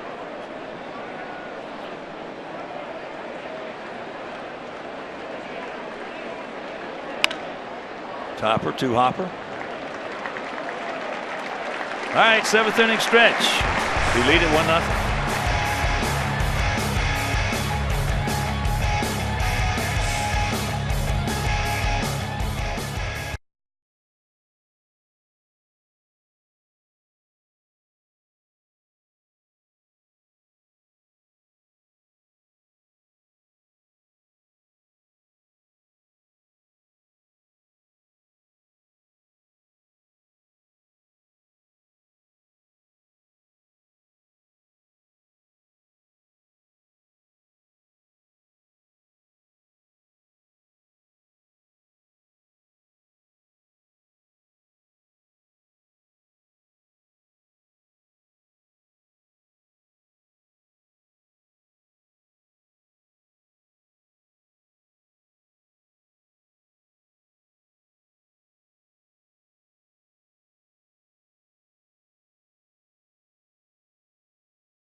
Scoreboard and schedule.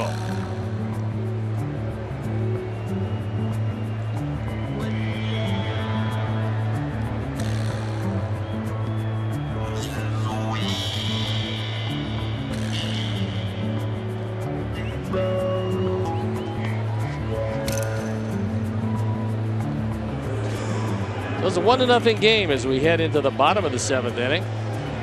Been pitching dominated to this point. Miguel Gonzalez has been absolutely brilliant. Just 2 singles as he deals with the middle of the order. It's Ramirez, Bradley, and Young here in the bottom of the 7th inning. So against a team that's leading the league in just about every category offensively, Miguel Gonzalez has been just an outstanding pitcher tonight. Hanley, Ramirez.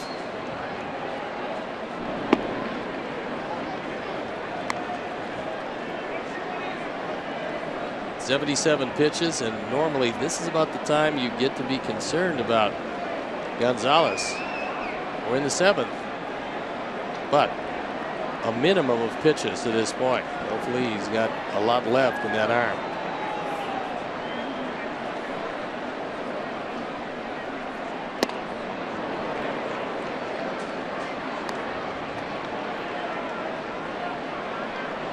Oh, 0-2 the count.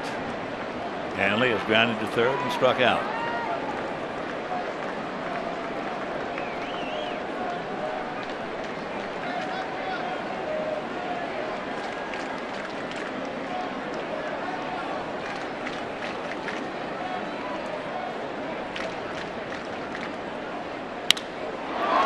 That's lined hard into center, but we got a man there.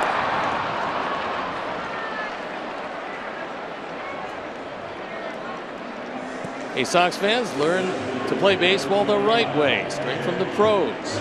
White Sox baseball camps are open to boys and girls ages 5 through 12 and will be in over 50 communities this summer. Call 630-PLAY-BALL or visit bullsoxacademy.com to find a camp near you.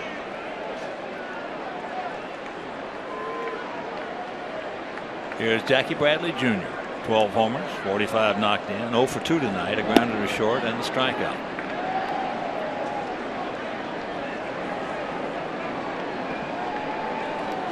Earlier this year, Bradley put together a 29-game hitting streak.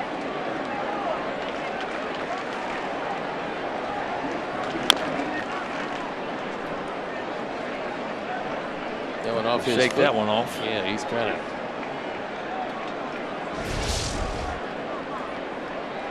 Trying to get the feeling back, because that one looks like it hit off the top of the shin guard, but can't feel too good.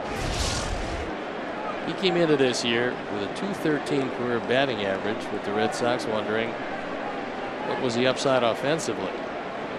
They've certainly seen it this year. Well, again, you have to go back to Chili Davis for a lot of this. Chili one to find at the top of what he does.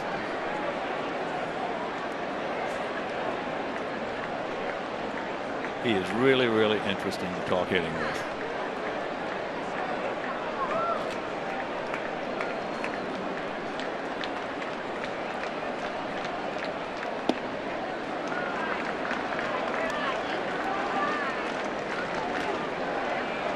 Here's a man who has 350 career home runs, and a lot of them coming in 7th, 8th, and 9th innings. Smart hitter.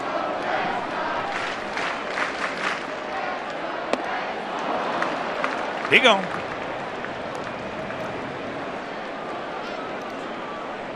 Great change of elevation, and that was it with Bradley. He was hitting just over 200 since that 29-game hitting streak ended. He catch up with a high fastball. He's been strikeout victim twice. Well, when you got a club that's hitting 291 as a team, and you got so many young players in there, that'll tell you a little something.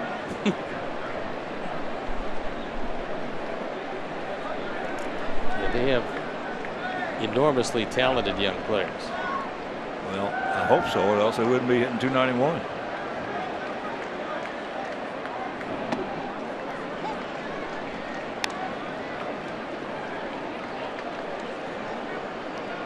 Chris is lined out to center and gone out to left.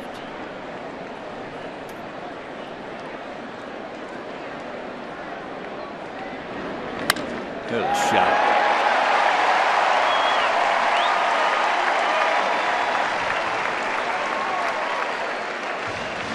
This is the third single given up. Miguel Gonzalez.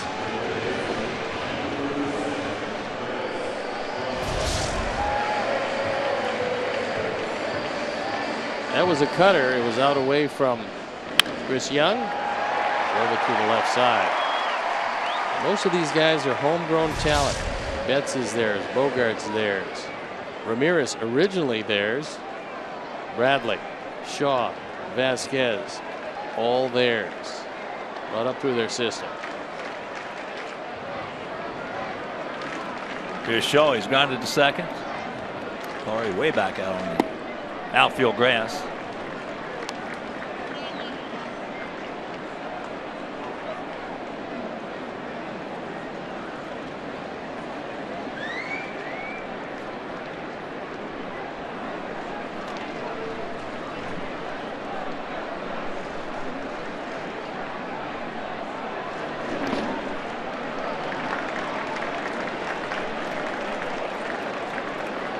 Red Sox hitting .291. Next is Kansas City at .275, so 16 points higher. Shaw hooked one foul earlier and hit it well, and ahead in the count. This is what you're thinking here. Outfield, absolutely straight away and all very deep.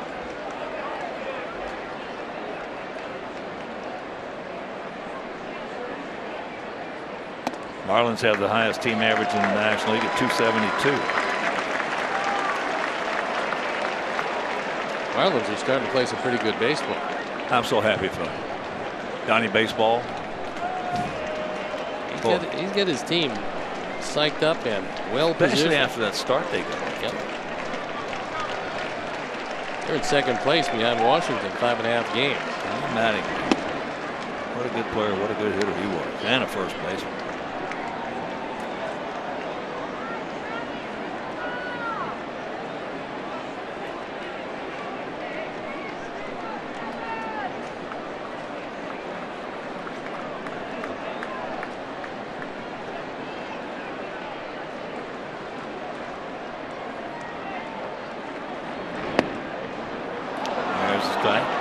And a full count. So now Bayu tells him he's going to play. Behind him. Not going to play that far behind him.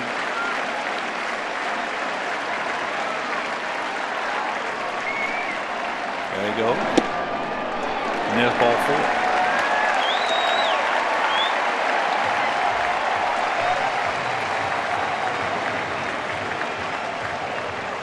Only the second time in this ball game they've had 2 runners on in an inning, and here is Vasquez, 1 for 2. Back-to-back singles in the third, and then Betts grounded into a forced play, and he got Bogarts to pop one up.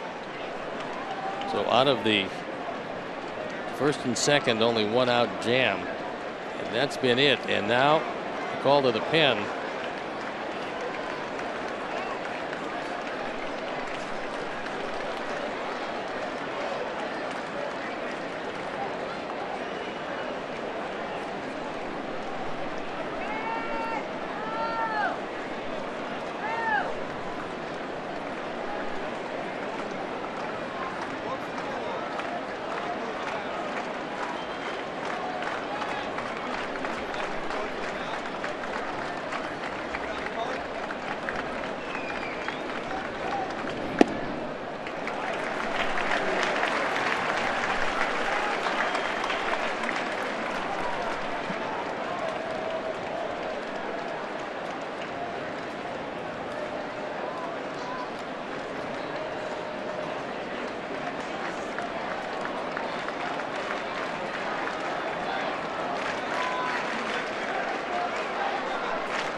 hit hard, but souvenir time.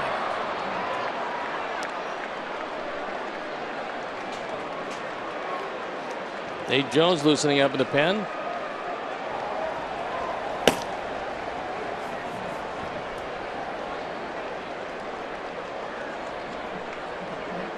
Now if he'll spread out, big gap out there in left center.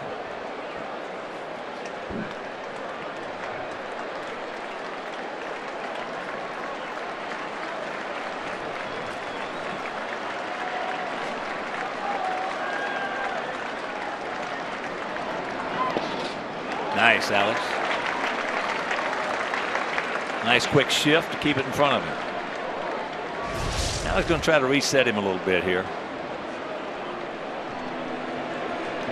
Fortunate part about that was it did not hit the corner of the plate. It would have skidded and maybe gotten under the glove. That would have been the tying and go ahead runs in scoring position. Now Don Cooper wants to find out if Nate is ready to go.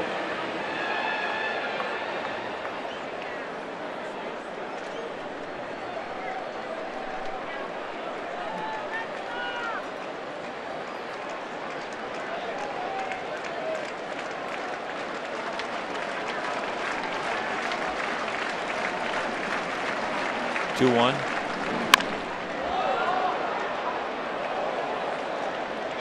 Found its way into the Sox dugout. The White Sox dugout. Yeah, that's the third one tonight's found its way in there.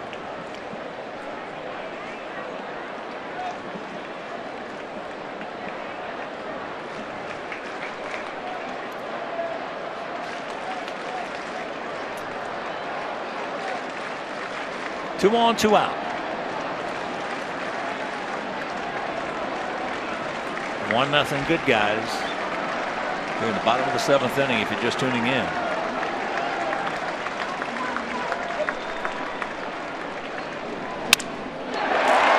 And there's a base hit.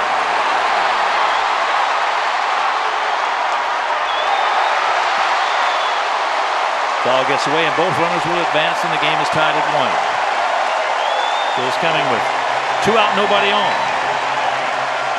Gil Gonzalez was in the wrong place because as that throw came through, he was not in position to back up Avila. Had he been, the runners would not have gone to second and third.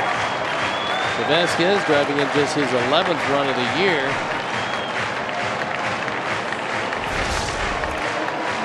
He breaks his bat, dumps it into center field, and then Miguel kind of drifting, thinking maybe there's a play at third, but this ball gets away and both runners move up. And that appears to be it. So Nate Jones is going to come in. That's a shame. He pitched so well. Had 2 out right here in the top of the bottom of the 7th. Nobody on, and Young with a rocket single. The walk to Shaw really hurt him. So he did well. Meanwhile, he'll depart and we'll be back.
.83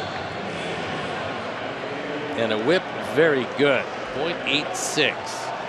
So he's got to deal with Marco Hernandez. The runners at second and third in this 1-1 game here in the bottom of the 7th inning. Hernandez has singled and he has grounded to third.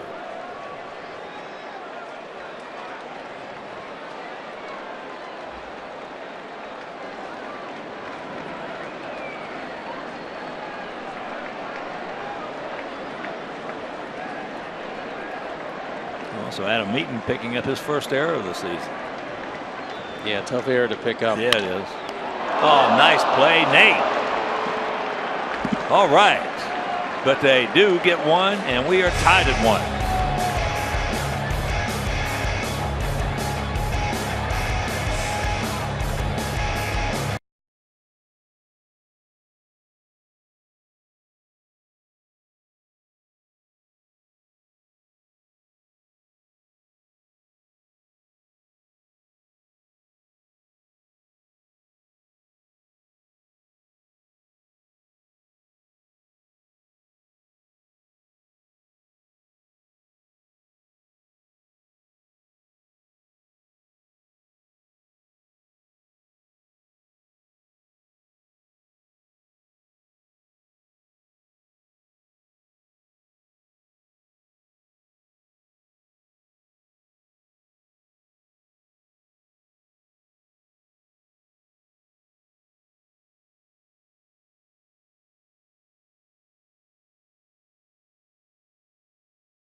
Yep. 1-4-1 for us, 1-4-2 for them. Both guys have really pitched well tonight. Miguel Gonzalez for us, Steven Wright for them. And it was brought to you by Honda. Start something special with a great deal on a Honda now at your Honda dealer.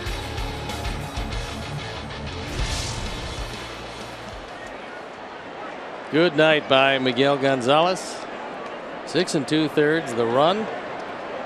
There's 4 hits, a couple of walks, 5 strikeouts. Brilliant performance. And unfortunately, he winds up with a no decision.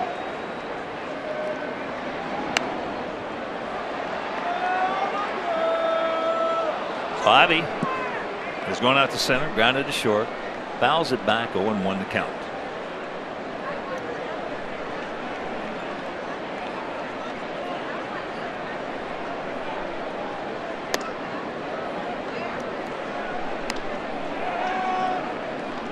That's the shame. Did just a great job against a strong Boston offense. Yeah, he's 6-1 lifetime against these guys. Didn't hit him at all. A broken bat finally got him out of there.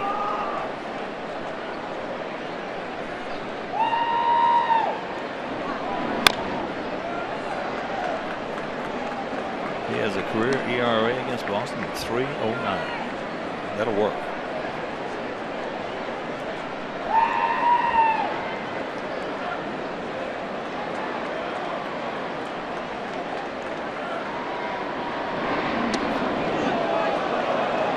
That's off the plate. That time he took something off that knuckleball. It averages 74 miles an hour. That one was at 62.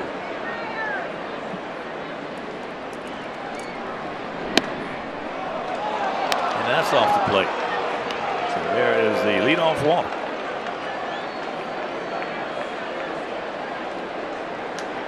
The second walk he has issued tonight. So here's Jason Coates. He drew the first walk back in the second inning. John Farrell looking over his lineup card.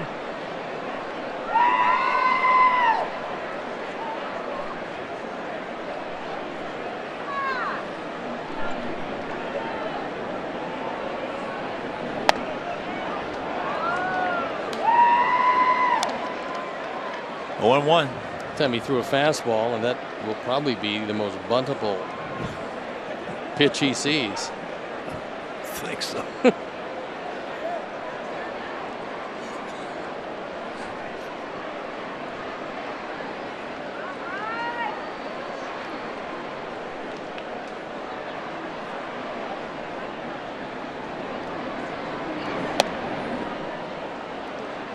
Well, it's not like we've been putting 2, 3, 4 hits together in an inning. No.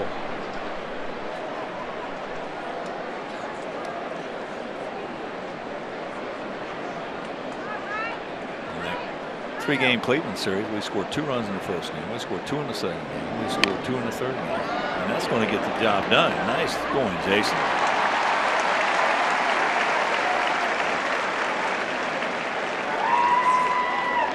White Sox fans, the 2016 Esurance MLB All-Star Game ballot is here.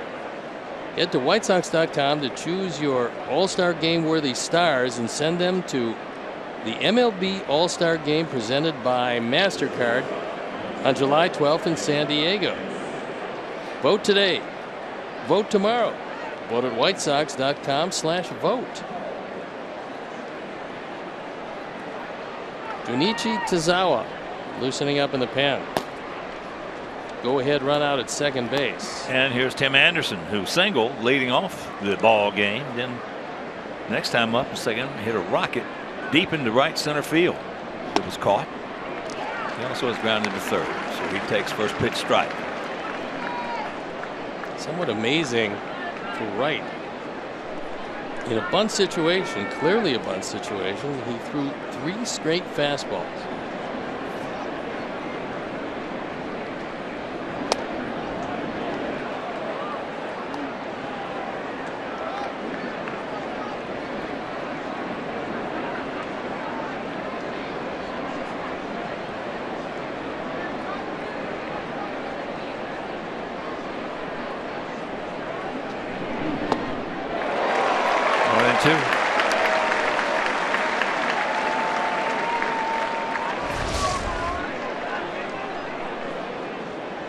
That time he took a little something off. Tim swung through it.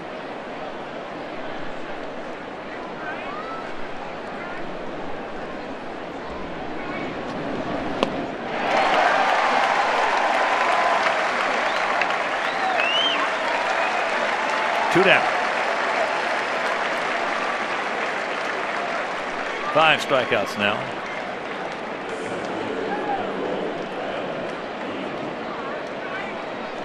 And here is Adam. Pick him up, Adam. Adam is lined to short. He struck out and he's grounded to first.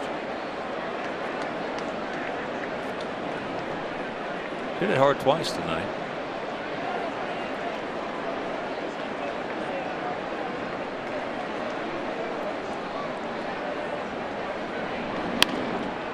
That's it softly down to third. Shaw. All right, we'll go to the bottom of the 8th. Tied at 1.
Gonzalez, who was absolutely brilliant tonight.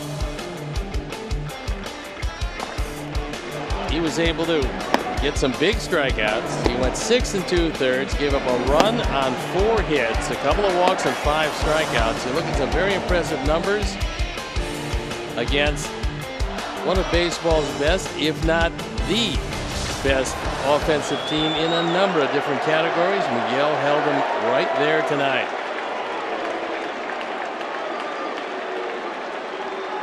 Yes, he did. He has been a really good pickup. So here's Mookie. Mookie Betts, the leadoff hitter. Mookie takes it down low. He's grounded out 3 times. Once Todd Stevenson, not Todd, Pat Frazier made a terrific play on it to get a force play at second.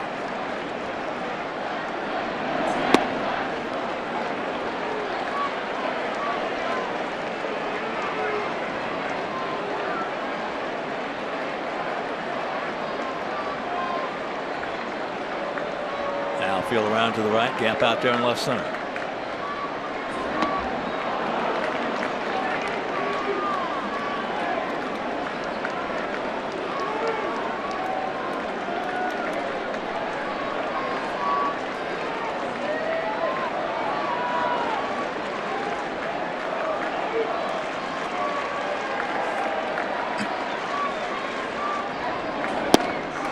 He gone. 1 down.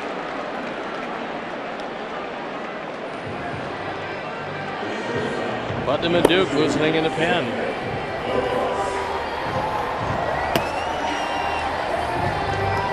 Here's Bogarts. 0 for 2 with a walk.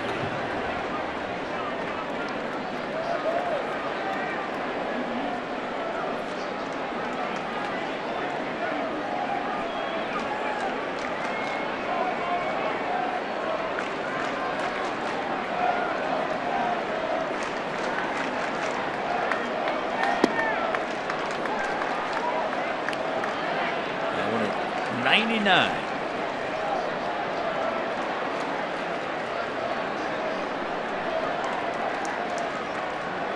I know you were in a different category, so to speak, after you hurt your arm, because before Steve hurt his arm, he was a hard thrower. Was your breaking ball before you hurt your shoulder? Was it commensurate with your fastball? Because there's a ground ball. He guns it over. You're seeing a lot of guys today, if they're short on their fastball, their breaking ball is not that good. Well, it wasn't the same velocity, but No, I'm not talking the same, but I'm talking about was sharp with the spin. oh no, it was a sharper breaking ball, even though the velocity went way down. But you're right, some guys, they don't realize that curveball especially is a rotation pitch. The quicker you can get the rotation, doesn't matter how slowly you throw the ball or quickly you throw it, it's the rotation you get on it that comes from wrist and hand as opposed to shoulder velocity and rolling it over. So Robin out there to have a talk. Yeah, a lot of young pitchers, especially when they've got their good fastball. If they're a fastball slider pitcher, then their slider is really sharp. Just wants to have a word with him. And if you're going to have a word with anybody about anybody on this team, he's the man at the plate right now. And the thought process is pretty easy. Keep him in the ballpark. Big Poppy's trying to hit it out.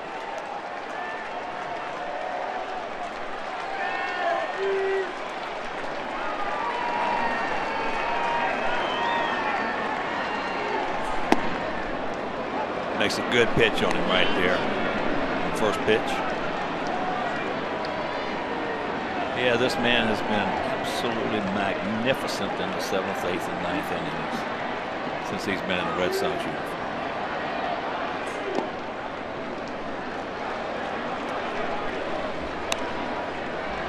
Probably the best 1-2 punch I've ever seen in my career.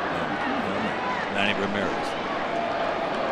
Yastrzemski, Evans, Williams, Rice, and then David Ortiz on career games played in that Red Sox uniform. That's a little bit low. Ed Huck Kaycox, home plate umpires, had a terrific game. First two he had in Cleveland, not so good. Then yesterday, Tom Whitney had himself a real solid game as well behind the plate.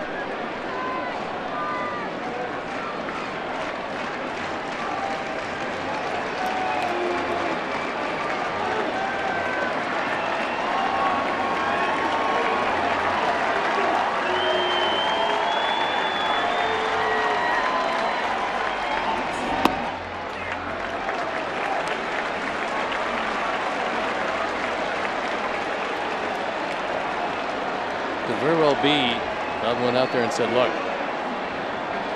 keep this ball away. If you walk him, you walk him. You take your chances with Ramirez in the on deck circle.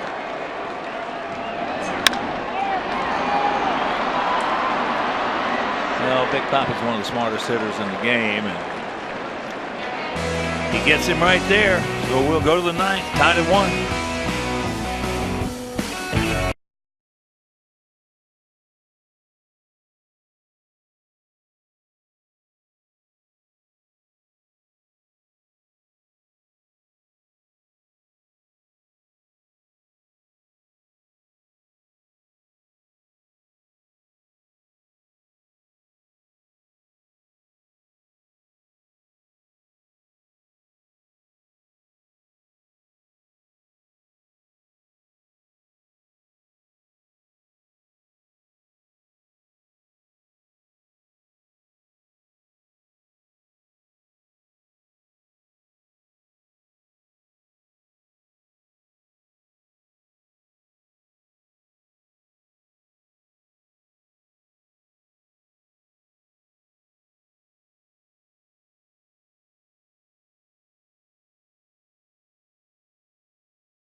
He's team with 1 run. That'll tell you in this ballpark just how good Miguel Gonzalez was tonight, as is Stephen Wright.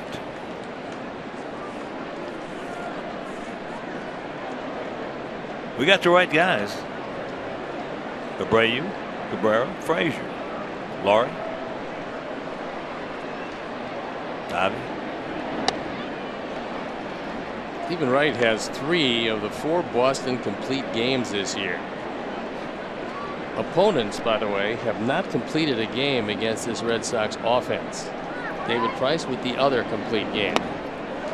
Well, that's why they're knuckleballers are staff savers, and especially in today's culture, when the starter's not going to go more than 5 or 6 innings. As I said, it's insane that guys don't try that. I mean, it really is. It's crazy. It's just.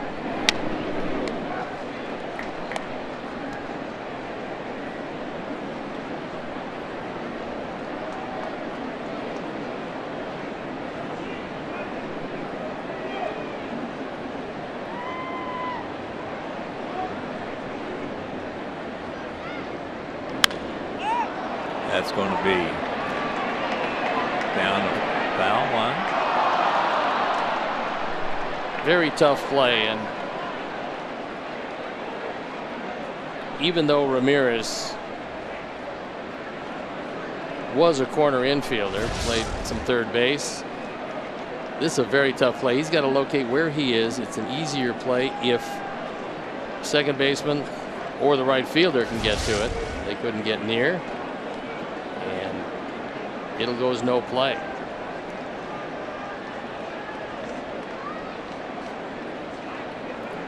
Also was a shortstop Yep, it was one of those two. That ball hit hard. Stretch. Get back there off that wall. Won't.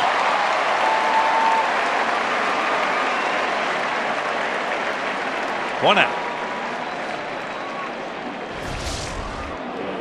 Gives this one a ride. He throws a high fastball, thinking he's going to surprise Jose, and almost was surprised himself.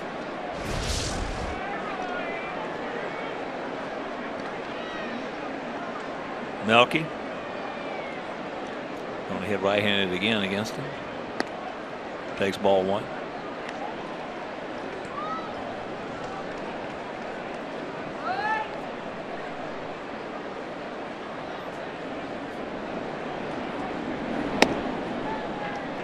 That's up high. Fastball at 85.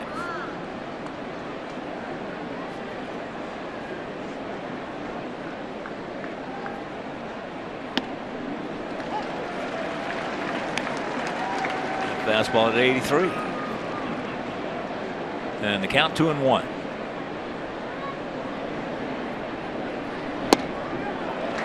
That's off the plate. One of the few that has been missed tonight by Ed Hickok. So 2-2.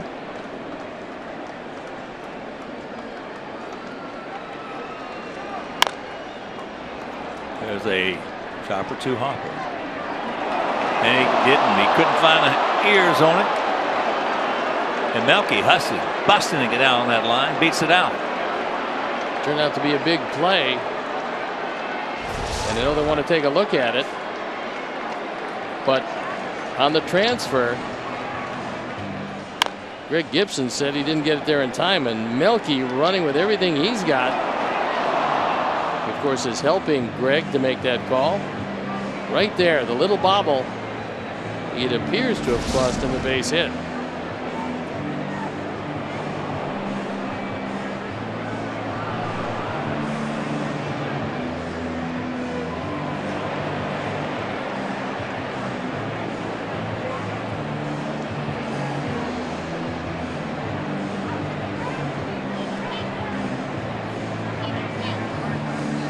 Didi is safe. And that one didn't take long. No, he's got the foot there before the ball's in the glove, and not much doubt about that. So there is a go-ahead run. So we'll see if they give him a hit or an error. And here is Frazier. Takes first pitch strike. Good. They give him a hit. Yep, they did.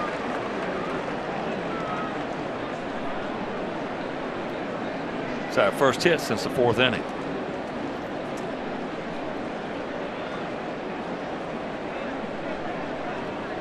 Got his line hard, very hard to left. He singled and struck out.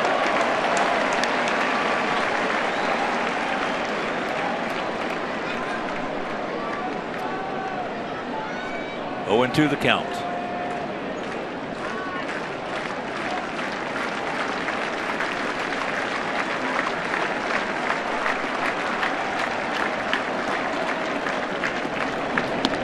Ball gets away.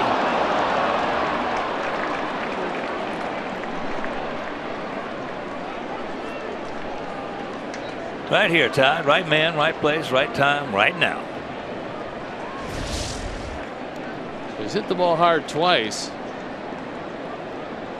And there was another pass ball off the glove. That's 2. First one figuring prominently in the run in the second.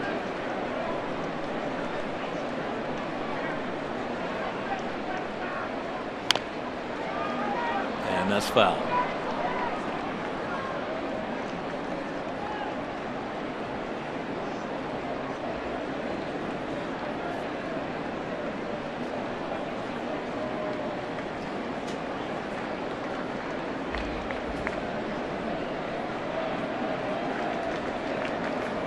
Robertson, Putnam. Score a run, it's Robbie. You don't? It's Zach.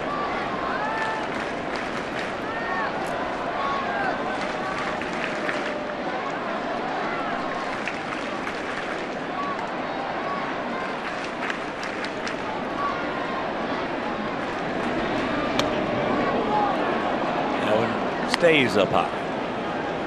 Tried to take a whole lot off that one. That was the slowest one he's thrown tonight at 61.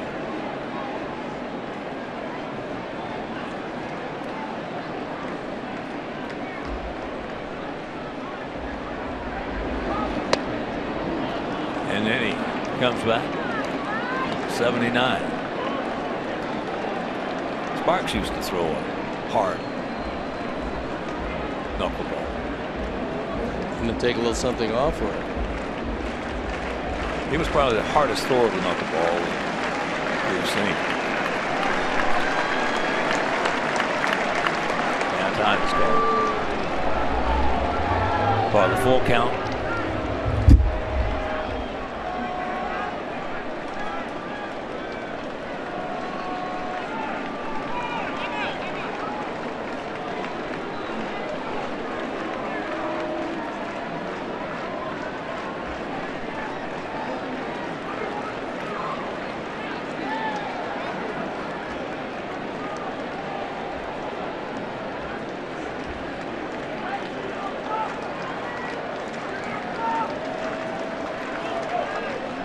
And there's ball 4.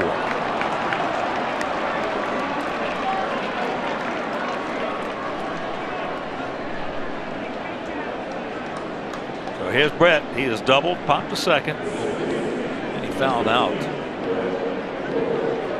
to Vasquez, who made a terrific catch on him. It's Ross, the left-hander, and Tazawa, who certainly is loosened up. He's the right-hander who's now wandering around is John Farrell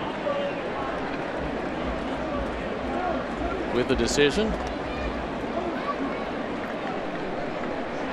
And he's made it. He's leaving him in.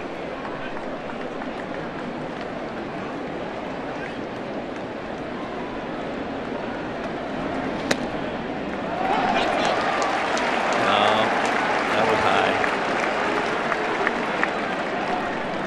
And Brett letting him know.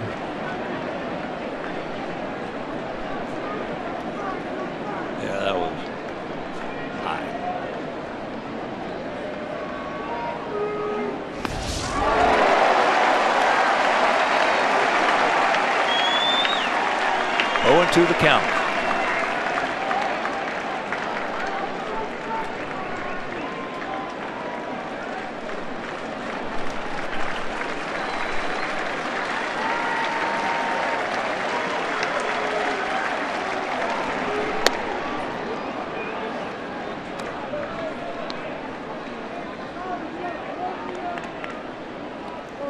Cabrera at second, Frazier at first. Plenty of space out there in the outfield.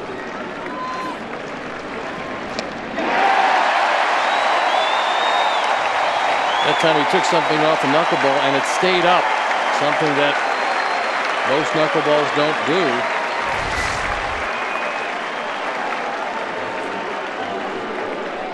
do. It's upstairs and Brett trying to take it out. No contact.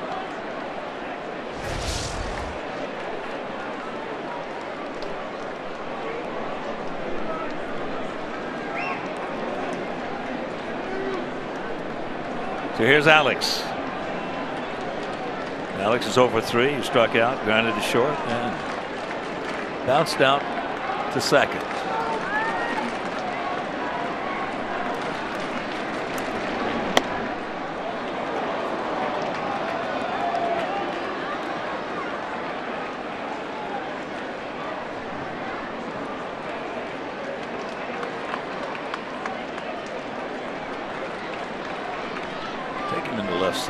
Stay on it. That's not overly deep in right field for a guy. He's got a bit of power that way. It's 2-0. Well, trying to get a knuckleballer, especially with a guy in scoring position. The one thing you definitely want to do is just stay on the ball. And you do that by, in this case, Alex, being a left-handed hitter, trying to hit it in the left center.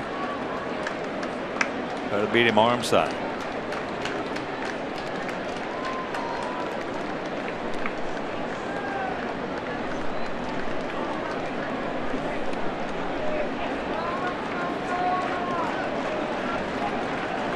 with the walk and the base hit. The 24th pitch forthcoming.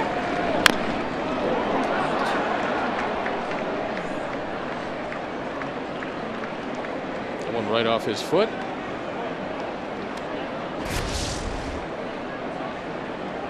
Ooh, top of the right foot. He caught a piece of the ankle, and that was a fastball.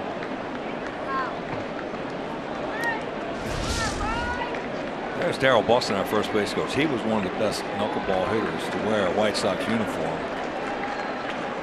in a long time. He wore knuckleball was out.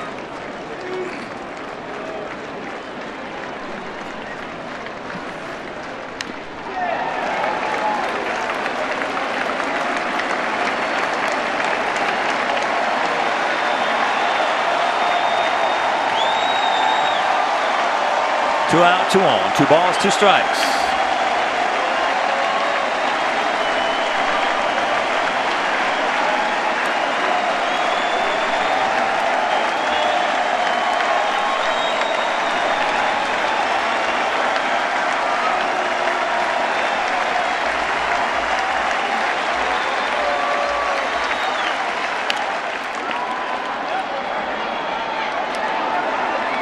And that'll do it.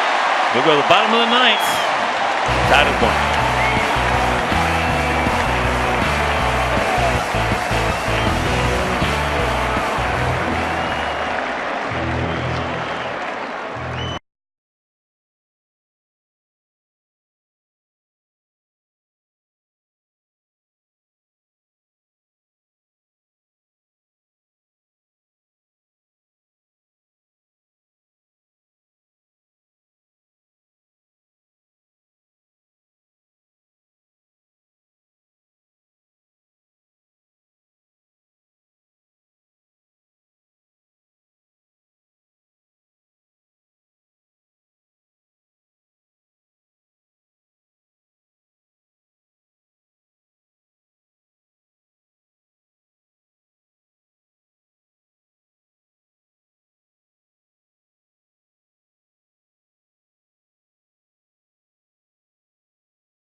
Going to face the middle part of the order. There's a look at Zach. 4 Boston hits all night long, and Zach Putnam on for the 25th time. 1-0 ERA, 2.30. Ramirez, Bradley, and Young, if it stays that way. For John Farrell, who does have a somewhat depleted bench, although Dustin Pedroia is on that bench, and he's hitting .302 this year, getting the night off tonight. We'll see if it stays that way. So here's Ramirez handling. Grounded to third, struck out. Then lined very hard to Adam Eaton in center field.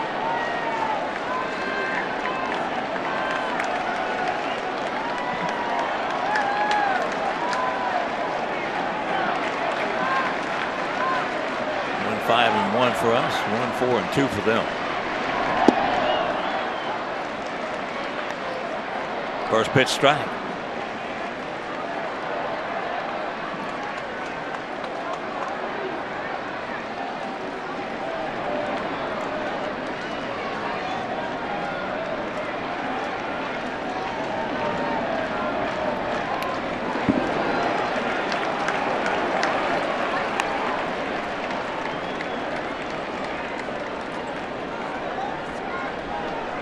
Cleveland came back. They were trailing Tampa Bay. Indians came back and win it 7-4. TW, those guys that got it. Well, they got that, and they've got a lot of speed and some real good pitching. Yeah, we didn't even see their best one.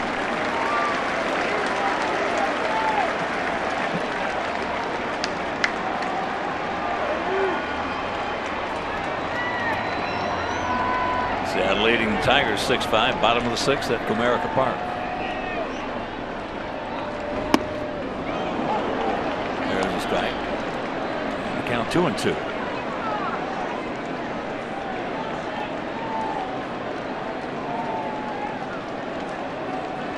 They got a couple of hitting coaches, Chile being the primary. Victor Rodriguez, another guy that will occasionally work with some hitters.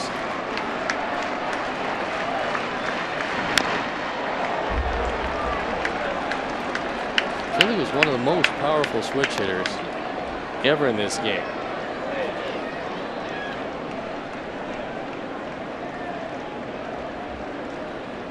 Came up with the San Francisco Giants. Spent a lot of time moving later in his career from team to team. It's rare to find a guy with big power from both sides of the plate.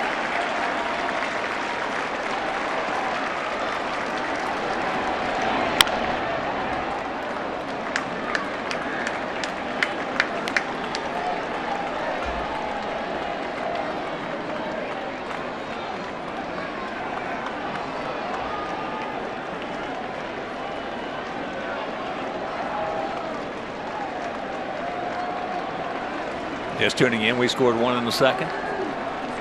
They scored 1 in the 7th. Ours was on a pass ball. Theirs was on a broken bat.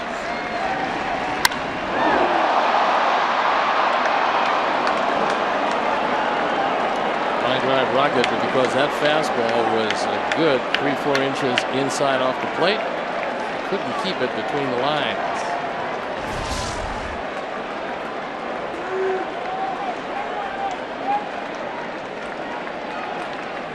So the count hangs at 2-2.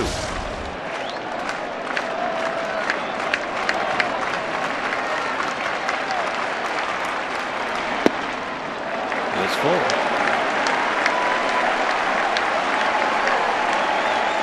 Jackie Bradley on deck. They're going in the hole.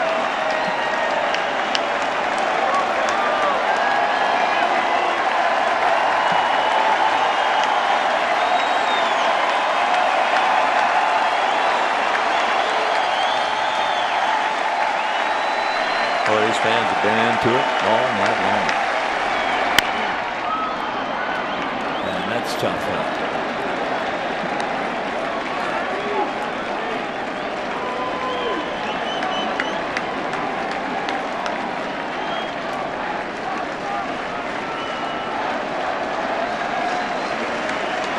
There's the goal.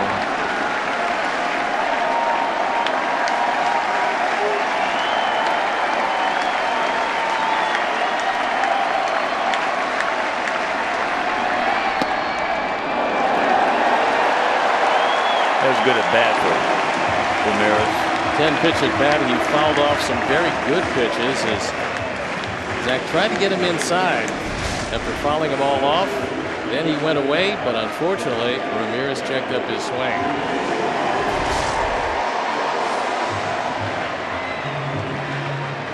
Only 5 of 6 in stolen bases, so he will take off if given the opportunity. Yeah, if you go to sleep on him. Yep.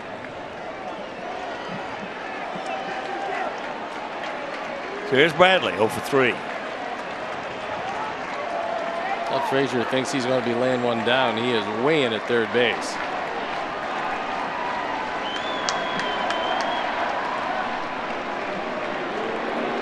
Jackie has grounded to short and twice struck out. Ramirez, a couple of different years, swiped 51 bases.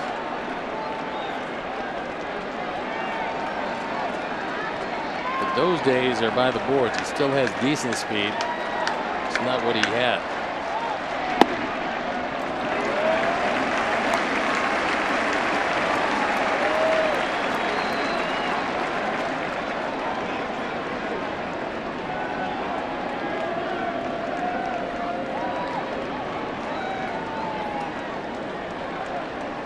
Outfield really spread out.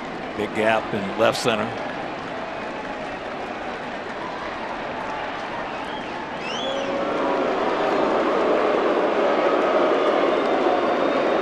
.272 lifetime stolen bases for Hanley Ramirez.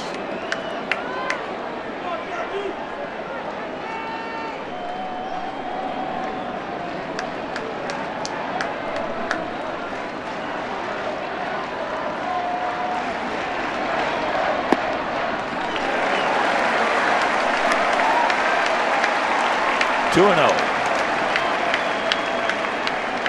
Don't forget about the bunt.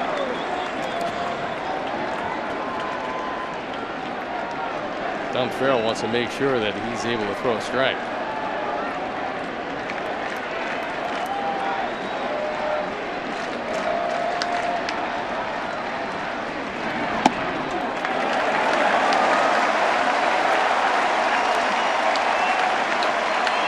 John Henry is on the left.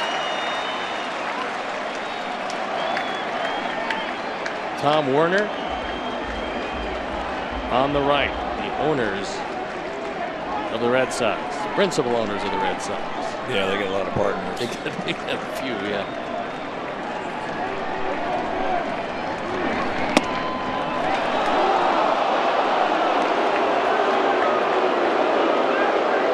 They backed out of the way, but that one had at least a part of the upper regions of the strike zone.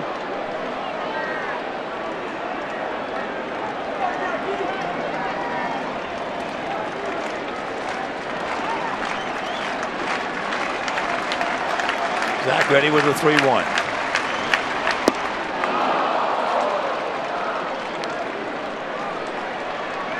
Both strikeouts by Bradley have come swinging on fastballs.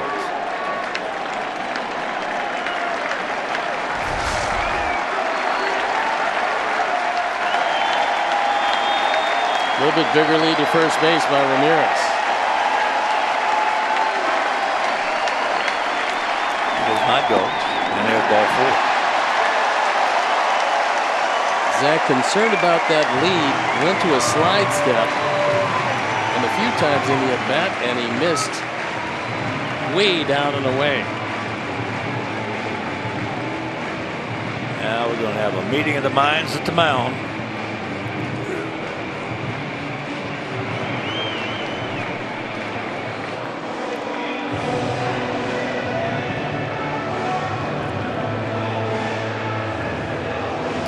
Don Cooper with some words of advice, both.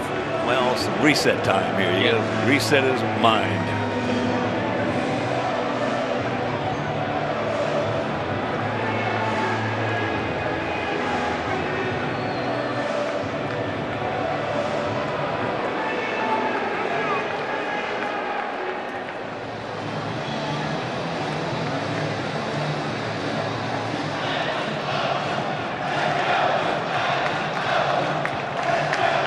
Ryan Butterfield, third base coach, having a word with Chris Young, who does not have a sacrifice bunt this year.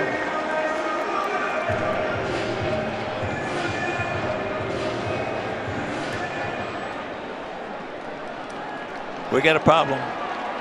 Bottom of the ninth, tied at 1, 2 on, nobody out.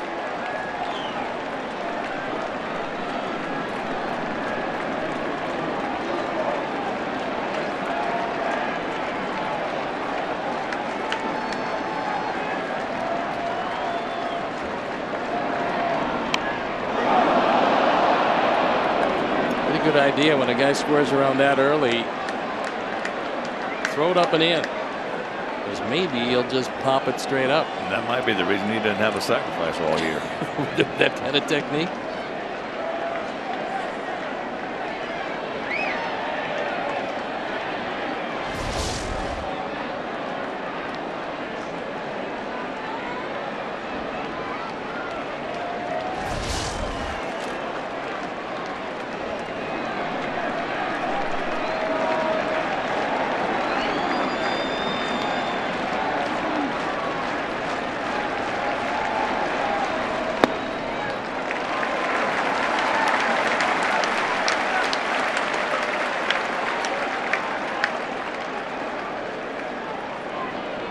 big pitch coming up here, the 1-1.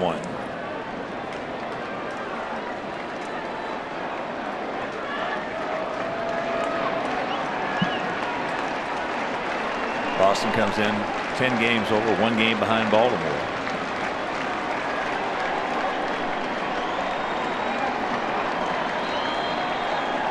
If he does try to bunt and bunts through it, that's a golden opportunity to try to pick Ramirez off second base.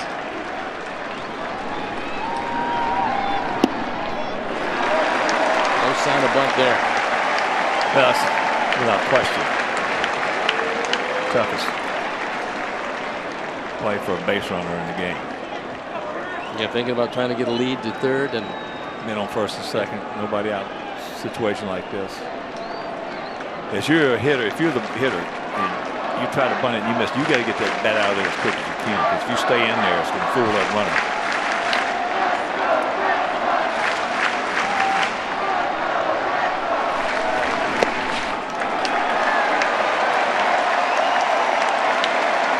Three and one.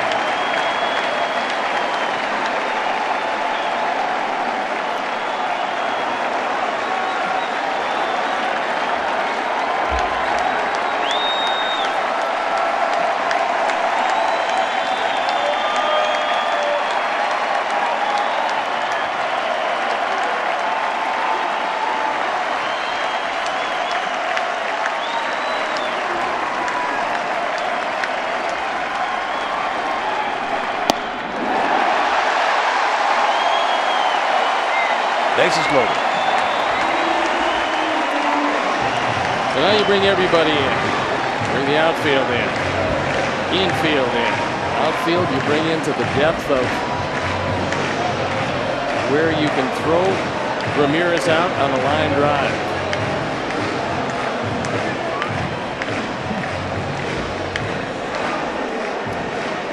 So Robin go to 2 outfielders in Cleveland for the defense in a similar situation as Zach Duke comes running in, and as he runs in, Putnam steps out. We'll step out and be back after these messages.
Not as much trouble as you can come into. Bases loaded, the winning run 90 feet away, and Zach on for the 37th time.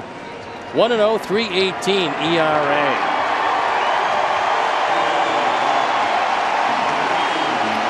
And now Dustin Pedroia.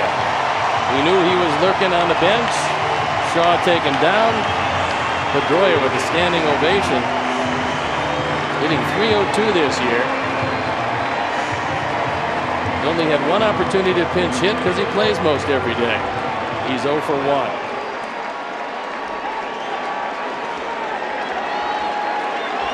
All right, we got 5 infielders, 2 outfielders.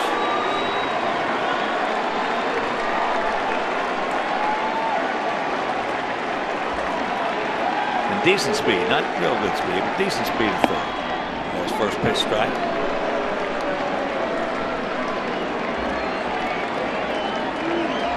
I wonder in his long and illustrious career, which included an MVP, if he ever hit one back to the pitcher on one hop. No, I'm surprised.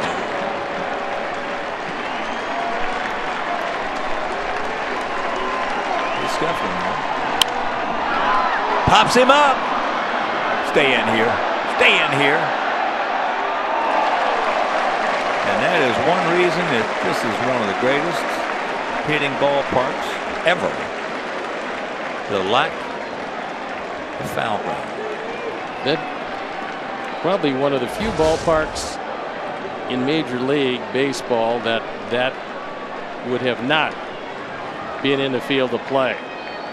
Todd moves over, just runs out of room. David Ortiz trying to push it foul. It worked, Big Poppy.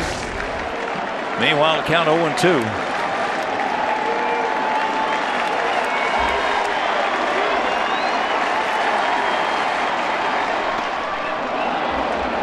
He did not go.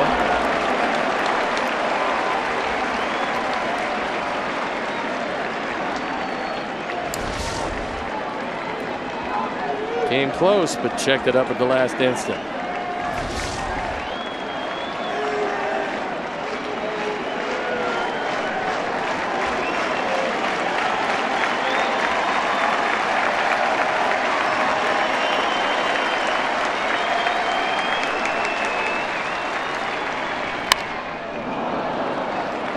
One of the best fastball hitters, one of the best high fastball hitters in all of baseball. So he's got to be.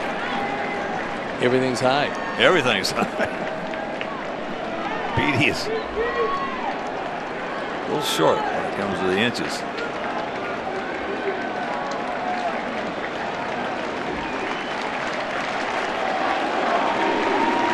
Saladino right in the middle of the diamond.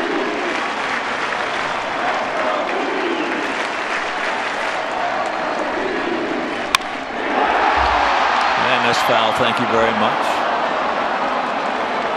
The bad thing about that, he won for his last 16, but he's already seen 5 pitches. So dials him in a little bit closer. He doesn't normally strike out. Very few of them, as a matter of fact. 38. 275 at bats.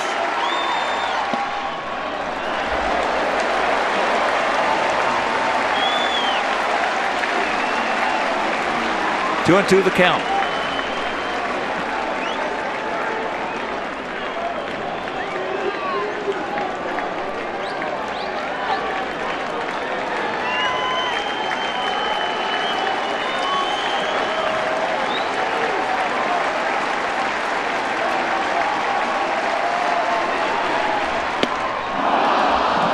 Big out. One down. He was late on a fastball right down the middle. Guessing off speed pitch and pretty much pulled the trigger, and that ball was by him.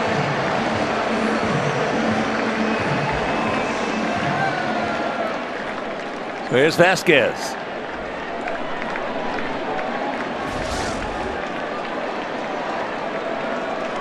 He is 2 for 3 tonight with the lone RBI. That was a broken bat single in the center field. Still 5 infielders, still 2 outfielders. And he takes ball 1.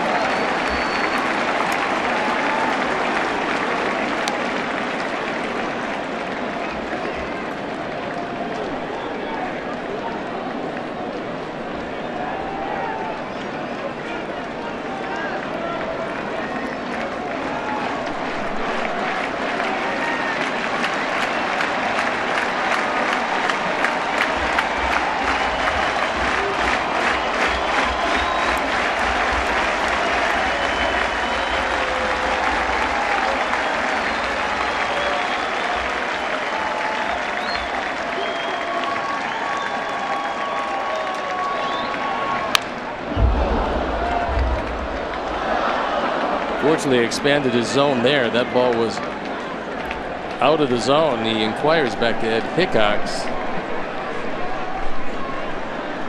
Want to know if he swung at a strike. And he actually didn't. Well, you swing that pitch even if it is a strike in this situation.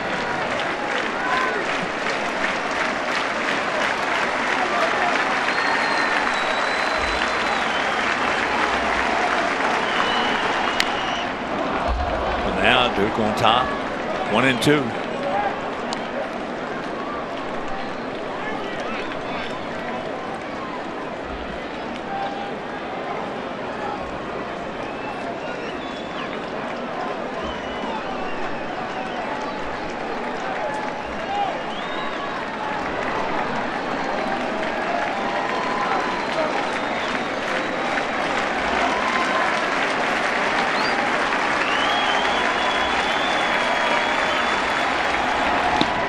That's low. 2 balls, 2 strikes.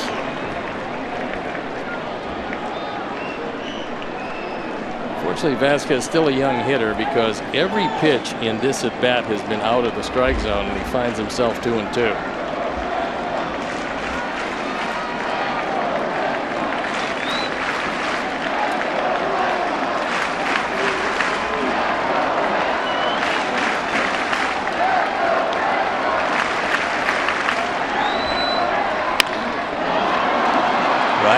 To him. There's the force at home.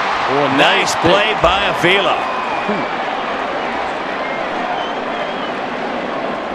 Keeping the foot on the bag and making the pick. 2 down.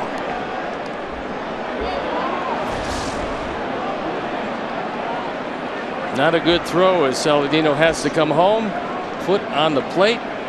The long hop, it sticks in the glove.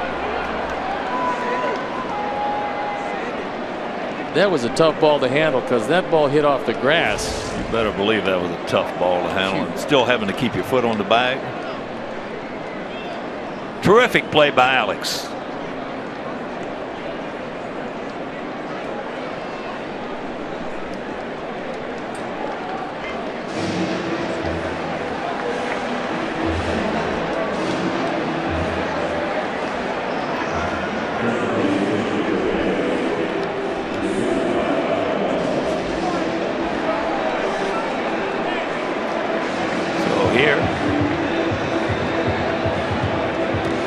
Ryan Lamar.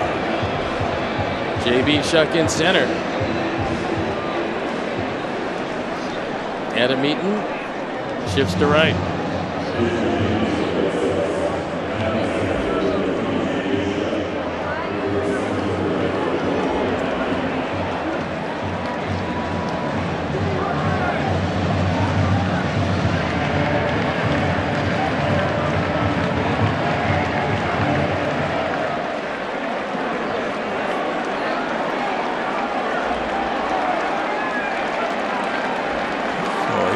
Lamar.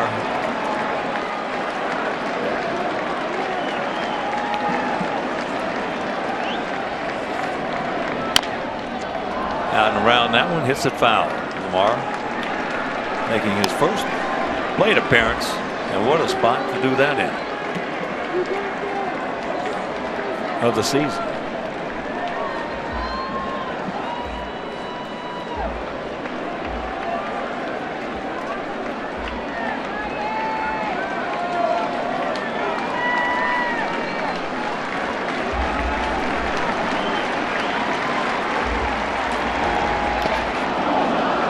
Way ahead, 0-2.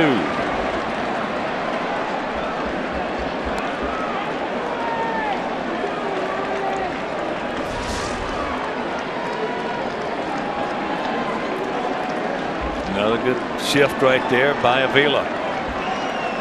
Able to keep the ball in front and then take the ball out of play.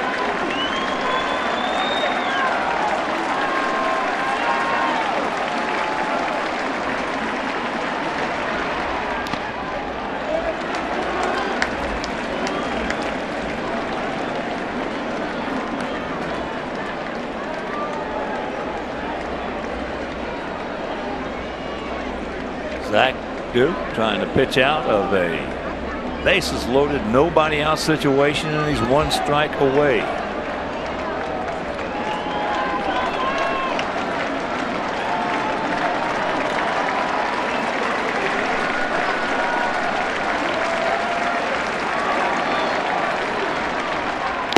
He gone, and what a job by Zach Duke. And we'll go to the 10th.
One record. 16 for 18 save opportunities, but opponents hitting just 121. So 11 hits and 27 in the third. That's very impressive with just 8 walks to go with 41 strikeouts. John Farrell plays by an inning from his closer. Wright did a great job going 9. Gave up a run on 5 hits. What a job by Zach Duke. So Devin Marrero checks in the game to play third base. Dustin Pedroia stays in the game to play second base.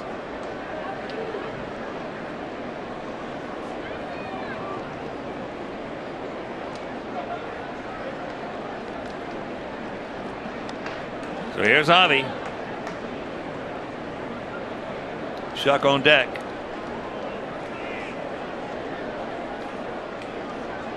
Oh, what a play by Alex Avila. Man, that was the play of the game right there.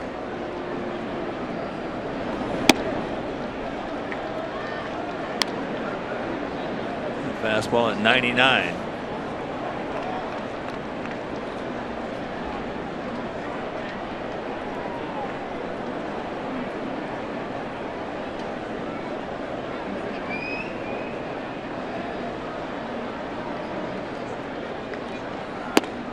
$36,291.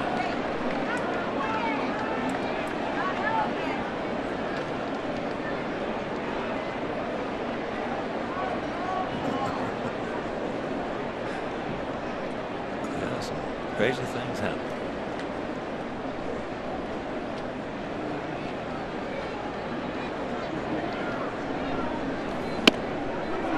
And that's off the corner. Go 3-0. Don't help him out.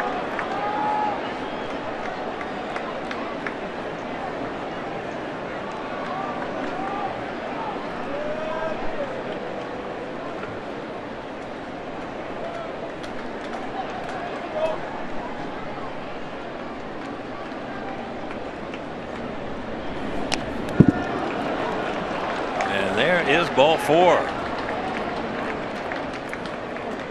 With the bases loaded and nobody out, Zach Duke came into the ball game, and Dustin Pedroia swings through a fastball. There's 1 out. Right back up the middle by Vasquez. The great pick by Alex Avila, keeping his foot on the plate, and then a sweeping slider for strike 3 out of the inning. What a job by Zach Duke.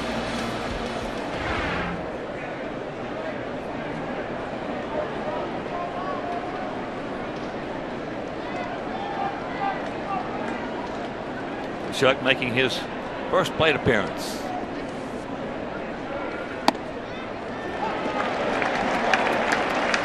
That one at 98 again here at the park.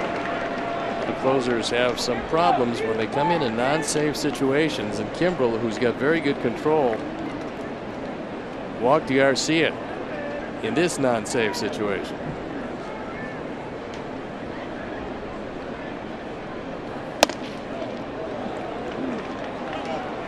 That one at 99. 1-1 to count. First of 4 here at Fenway.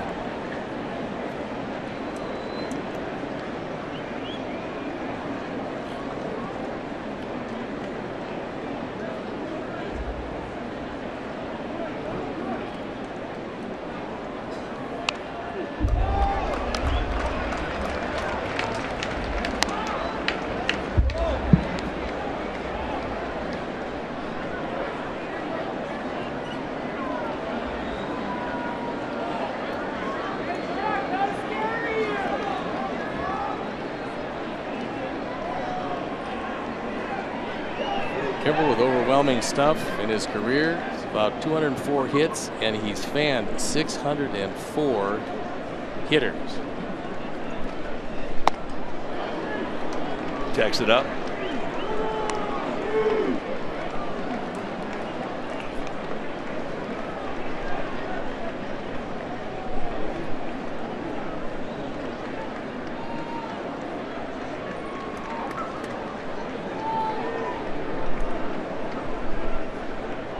He's got a little style.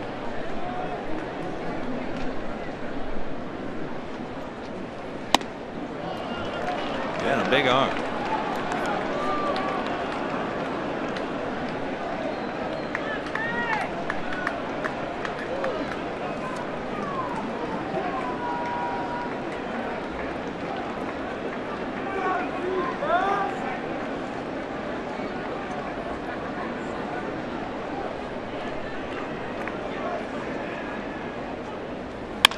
There's a shot, base hit. So the first 2 men aboard. That fastball was up and out of the strike zone. And at 98 miles an hour, JB's able to get on top of it and drive it through the left side.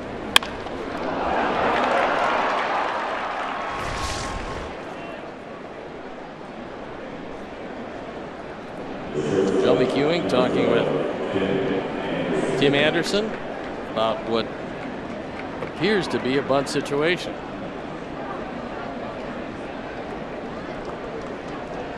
He was asked to bunt one other time, was a perfect bunt, but the pitcher was not rushing it up there at 99.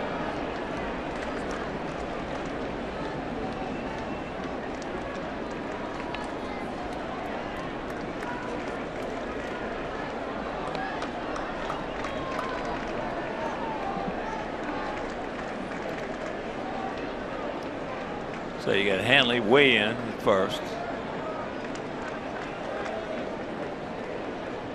And here he's going to be coming. Watch out. Now throw it.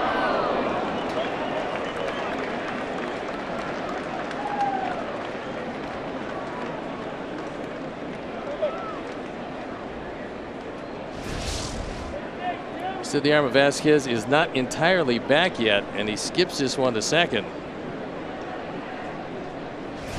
Pretty nice play keeping it out of center field by Bogaerts. You can't let him take the bat out of your hand, but on the other side of that coin, you got the third baseman hanging back, which he's got to. He's at the cut of the grass, and Hanley trying to put the pressure on, but you can't let the defense take the bat out of your hand. And it's 0-2.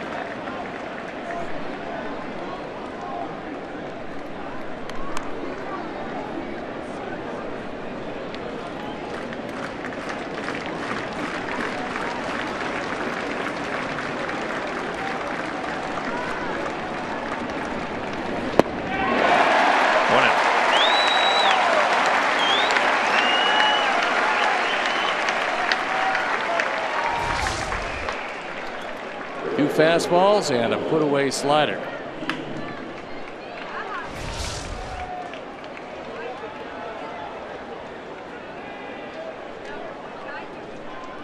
So here's Adam. Adam Stew. He's 0 for 4 tonight.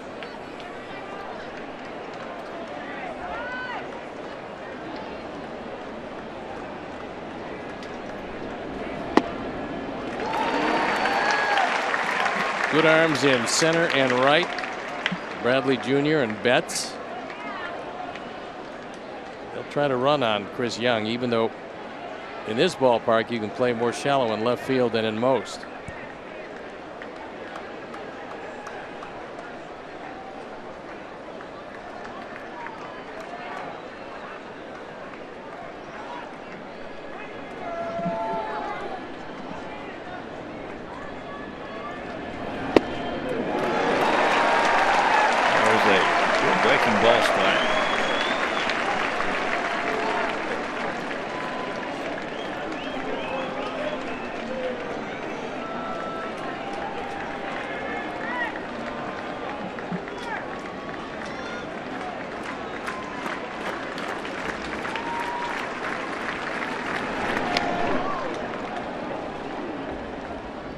Just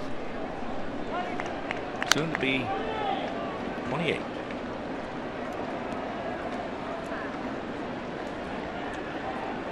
In 8 days. Came up with the Braves. Spent last year with San Diego.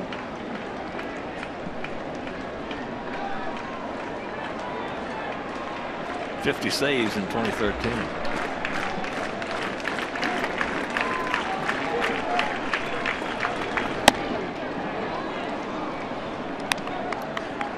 .65 career ERA entering tonight.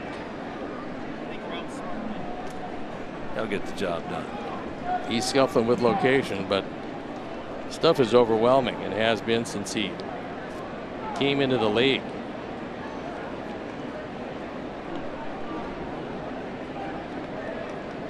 Yeah, his first year, 46 saves. Yeah, but he swelled to a 2.10 ERA, so.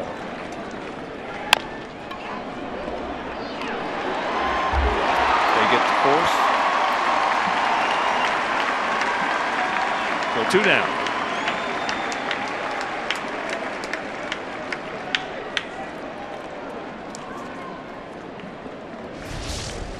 And that'll bring up Abreu. Got only think about one on that high chopper.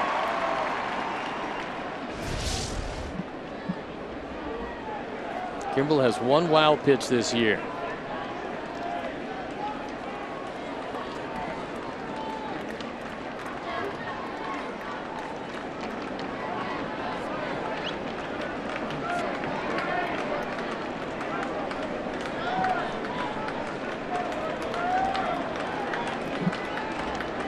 Abreu 1 for 4. Last time up, hit a ball very hard deep in the center field. Taking Jackie Bradley up close to the fence. That one at 100.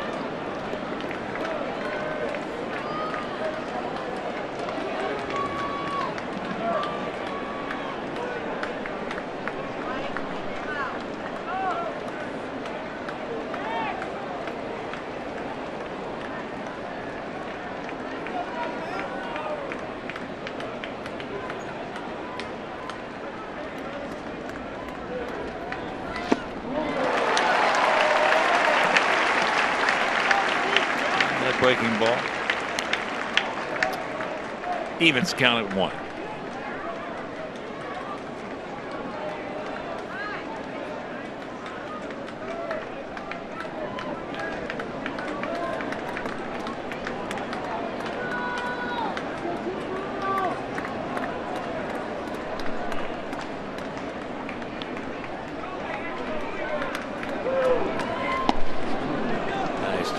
Vasquez.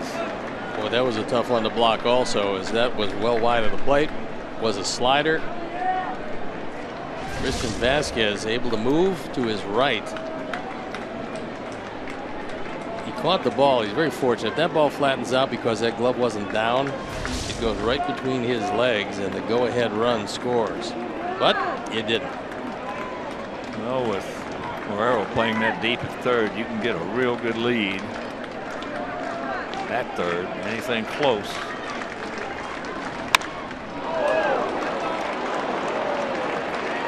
Two balls, two strikes, two out here in the top of the 10th. This is our 7th extra inning game. In the first 6, we've won 4 of them. Played 3 on the road and won 2 of them. The Red Sox, this is their 7th extra inning game. They're 4-2. 1-1 here at home.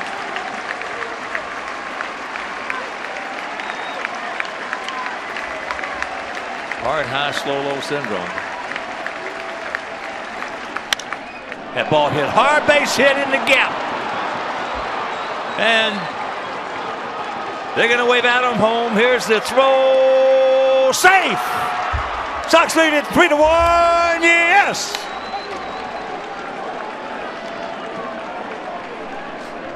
He got a fastball down in the zone and drove it into right center field, and Joe McEwing never hesitated with Adam Eaton because it's Pedroia making the cutoff throw, and he does not have a very strong arm. So the ball's cut off well. I'm just glad he got it down rather than up. The ball was cut off well by Betts, and the cutoff throw off the mark and late.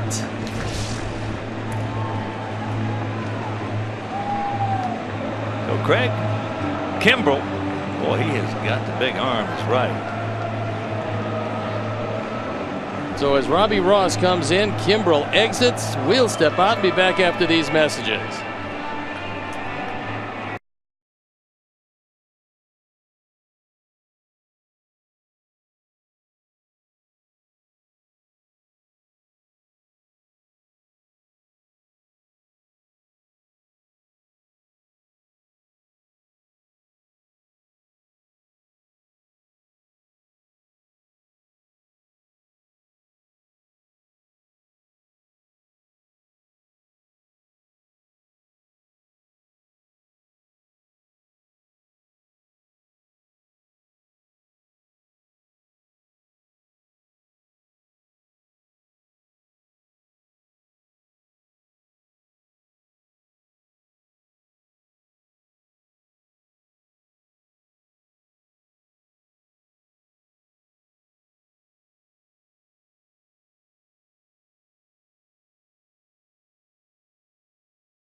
In runs 43 and 44 with that double, and there you look at the numbers. On for the 18th time, his ERA 2.95.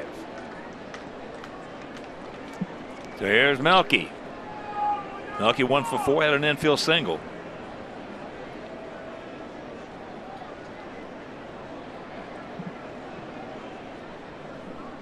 Outfield straight up bunch just a bit.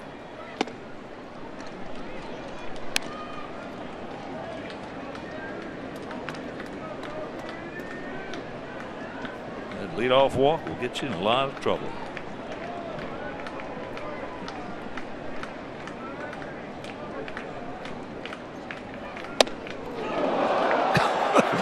Wonder if Melky's okay.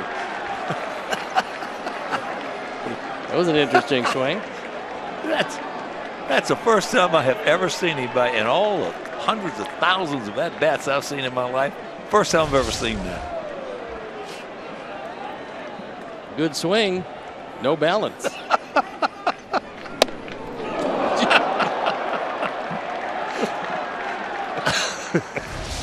Only Melky could do that.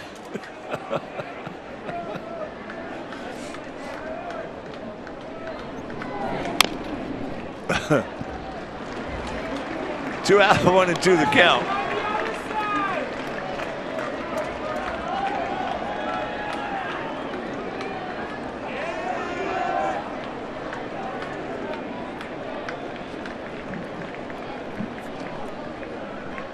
Zach Duke.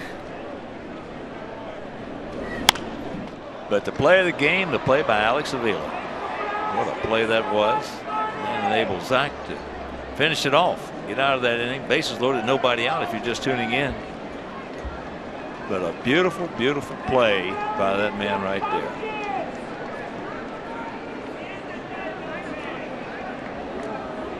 If he doesn't make it, the game's over. That's it. We're on our way home.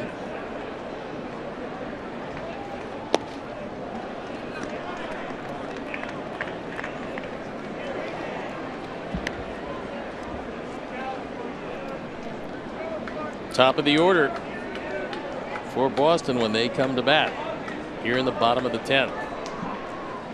Don't stop now, Melky. Pick him up.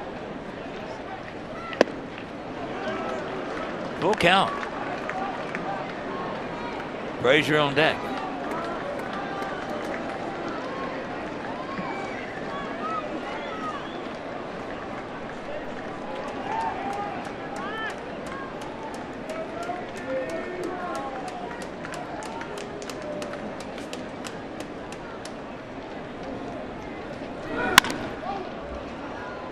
Turn that one around. Nice play by the ball girl.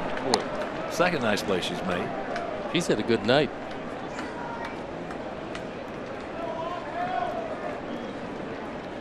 Look easy. that one was pretty good, that last one. Yeah. Oh, scalded.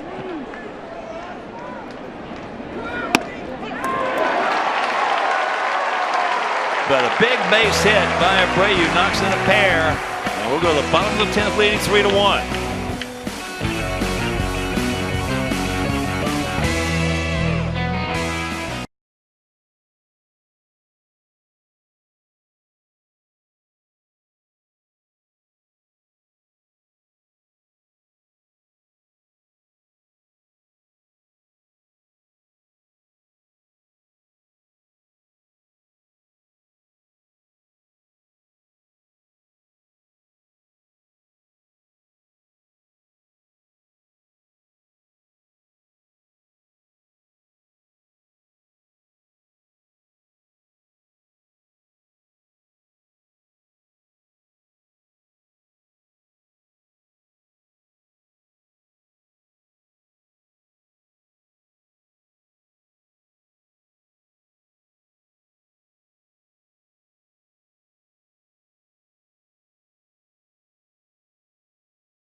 The original light Pilsner. Cheers, it's Miller time.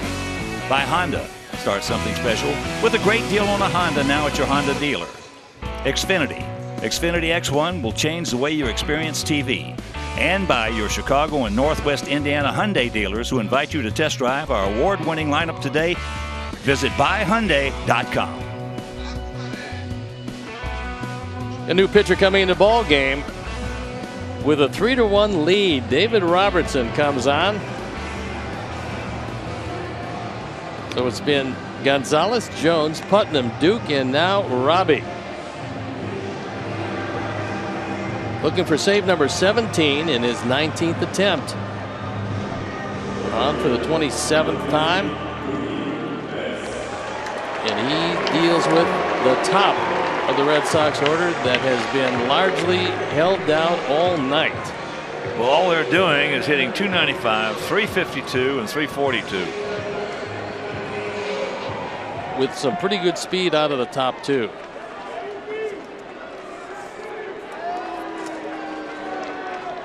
Here's Mookie. He's 0 for 4.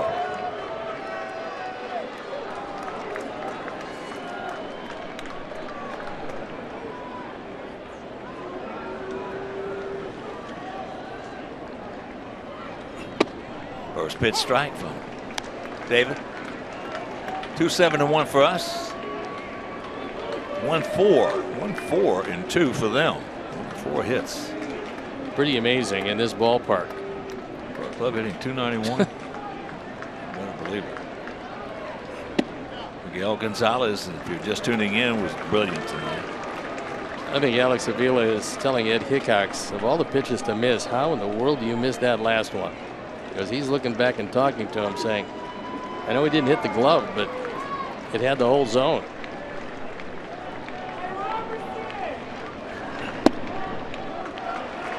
Overall, he's had a good game, but lately in the last few innings, he's missed a few pitches.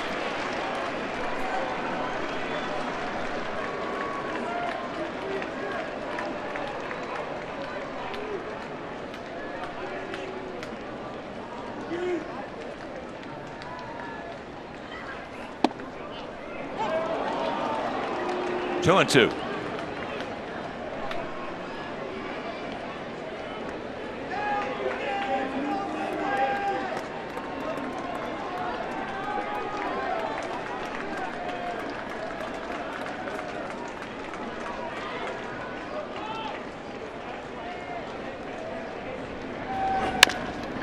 Ball to 2. Hopper backs up. Timmy now right guns, low throw, and he kept his foot on the bag. Good play. Good stretch by Abreu. Well, Tim realized that Mookie Betts can really get down the line, so he had to hurry it up. The throw was a bit off the mark, but Jose did a great job catching a throw, keeping his foot on the bag, even though that one was well to the home plate side of first base. Here's Bogarts. 0 for 3 with a walk. Xander, brilliant shortstop for this ball club. Just 23 years old. Comes in hitting at .352. 9 homers, 46 knocked in. Good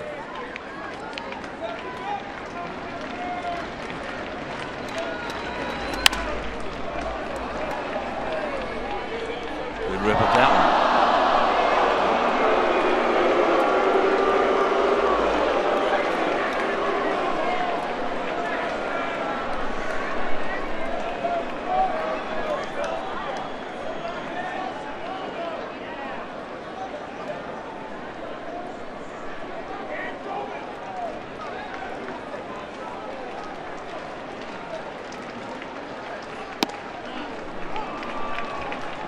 To the count.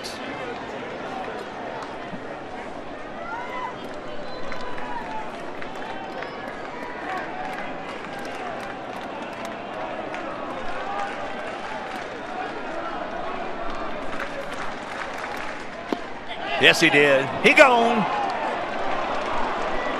2 down. Well, Bogarts act as if he wanted to appeal to Greg Gibson, but once a home plate umpire calls a strike on you, there is no appeal.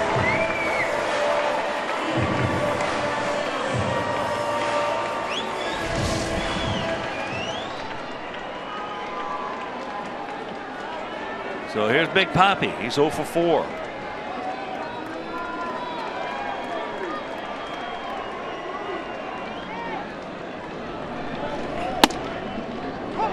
Pitch strike.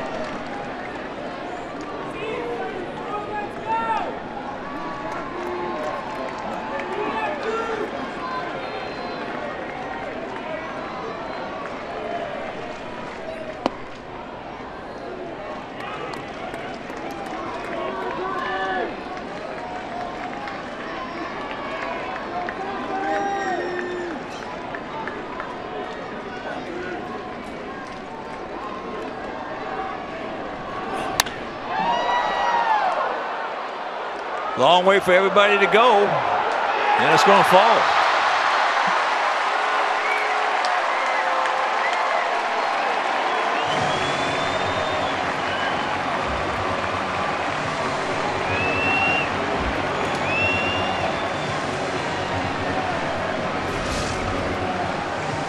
He hits this one way up in the air, but because of the shift, everybody trying to converge on it, and then seemingly everybody giving way at the last instant.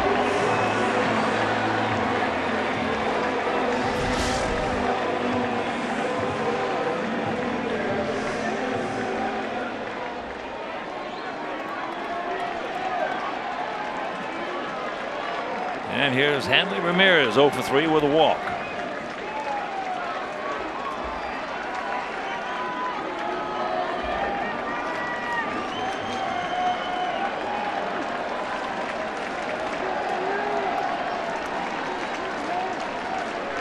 No pitch runner for our big Poppy. There's first pitch strike.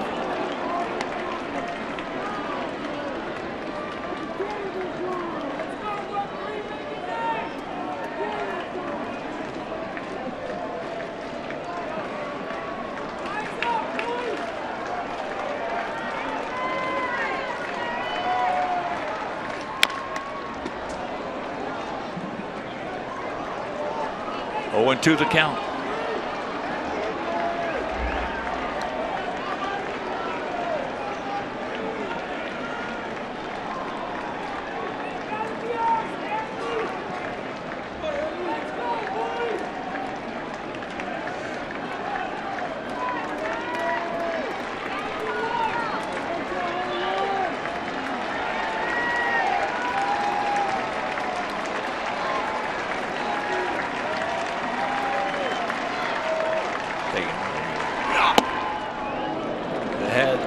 Top of the zone.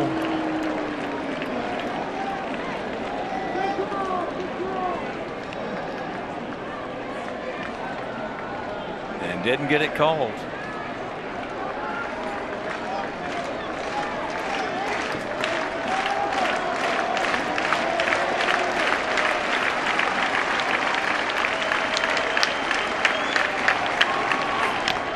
He gone, and this ball game is over. So the Sox, Stevie, 3 big things. Miguel Gonzalez, the unbelievable play almost by Alex Avila, and of course Zach Duke. Just terrific pitching tonight. I mean, it started with the starter, went down through just about everybody, and the ball club battled and won a ball game here in Boston against a very good Boston team, and will be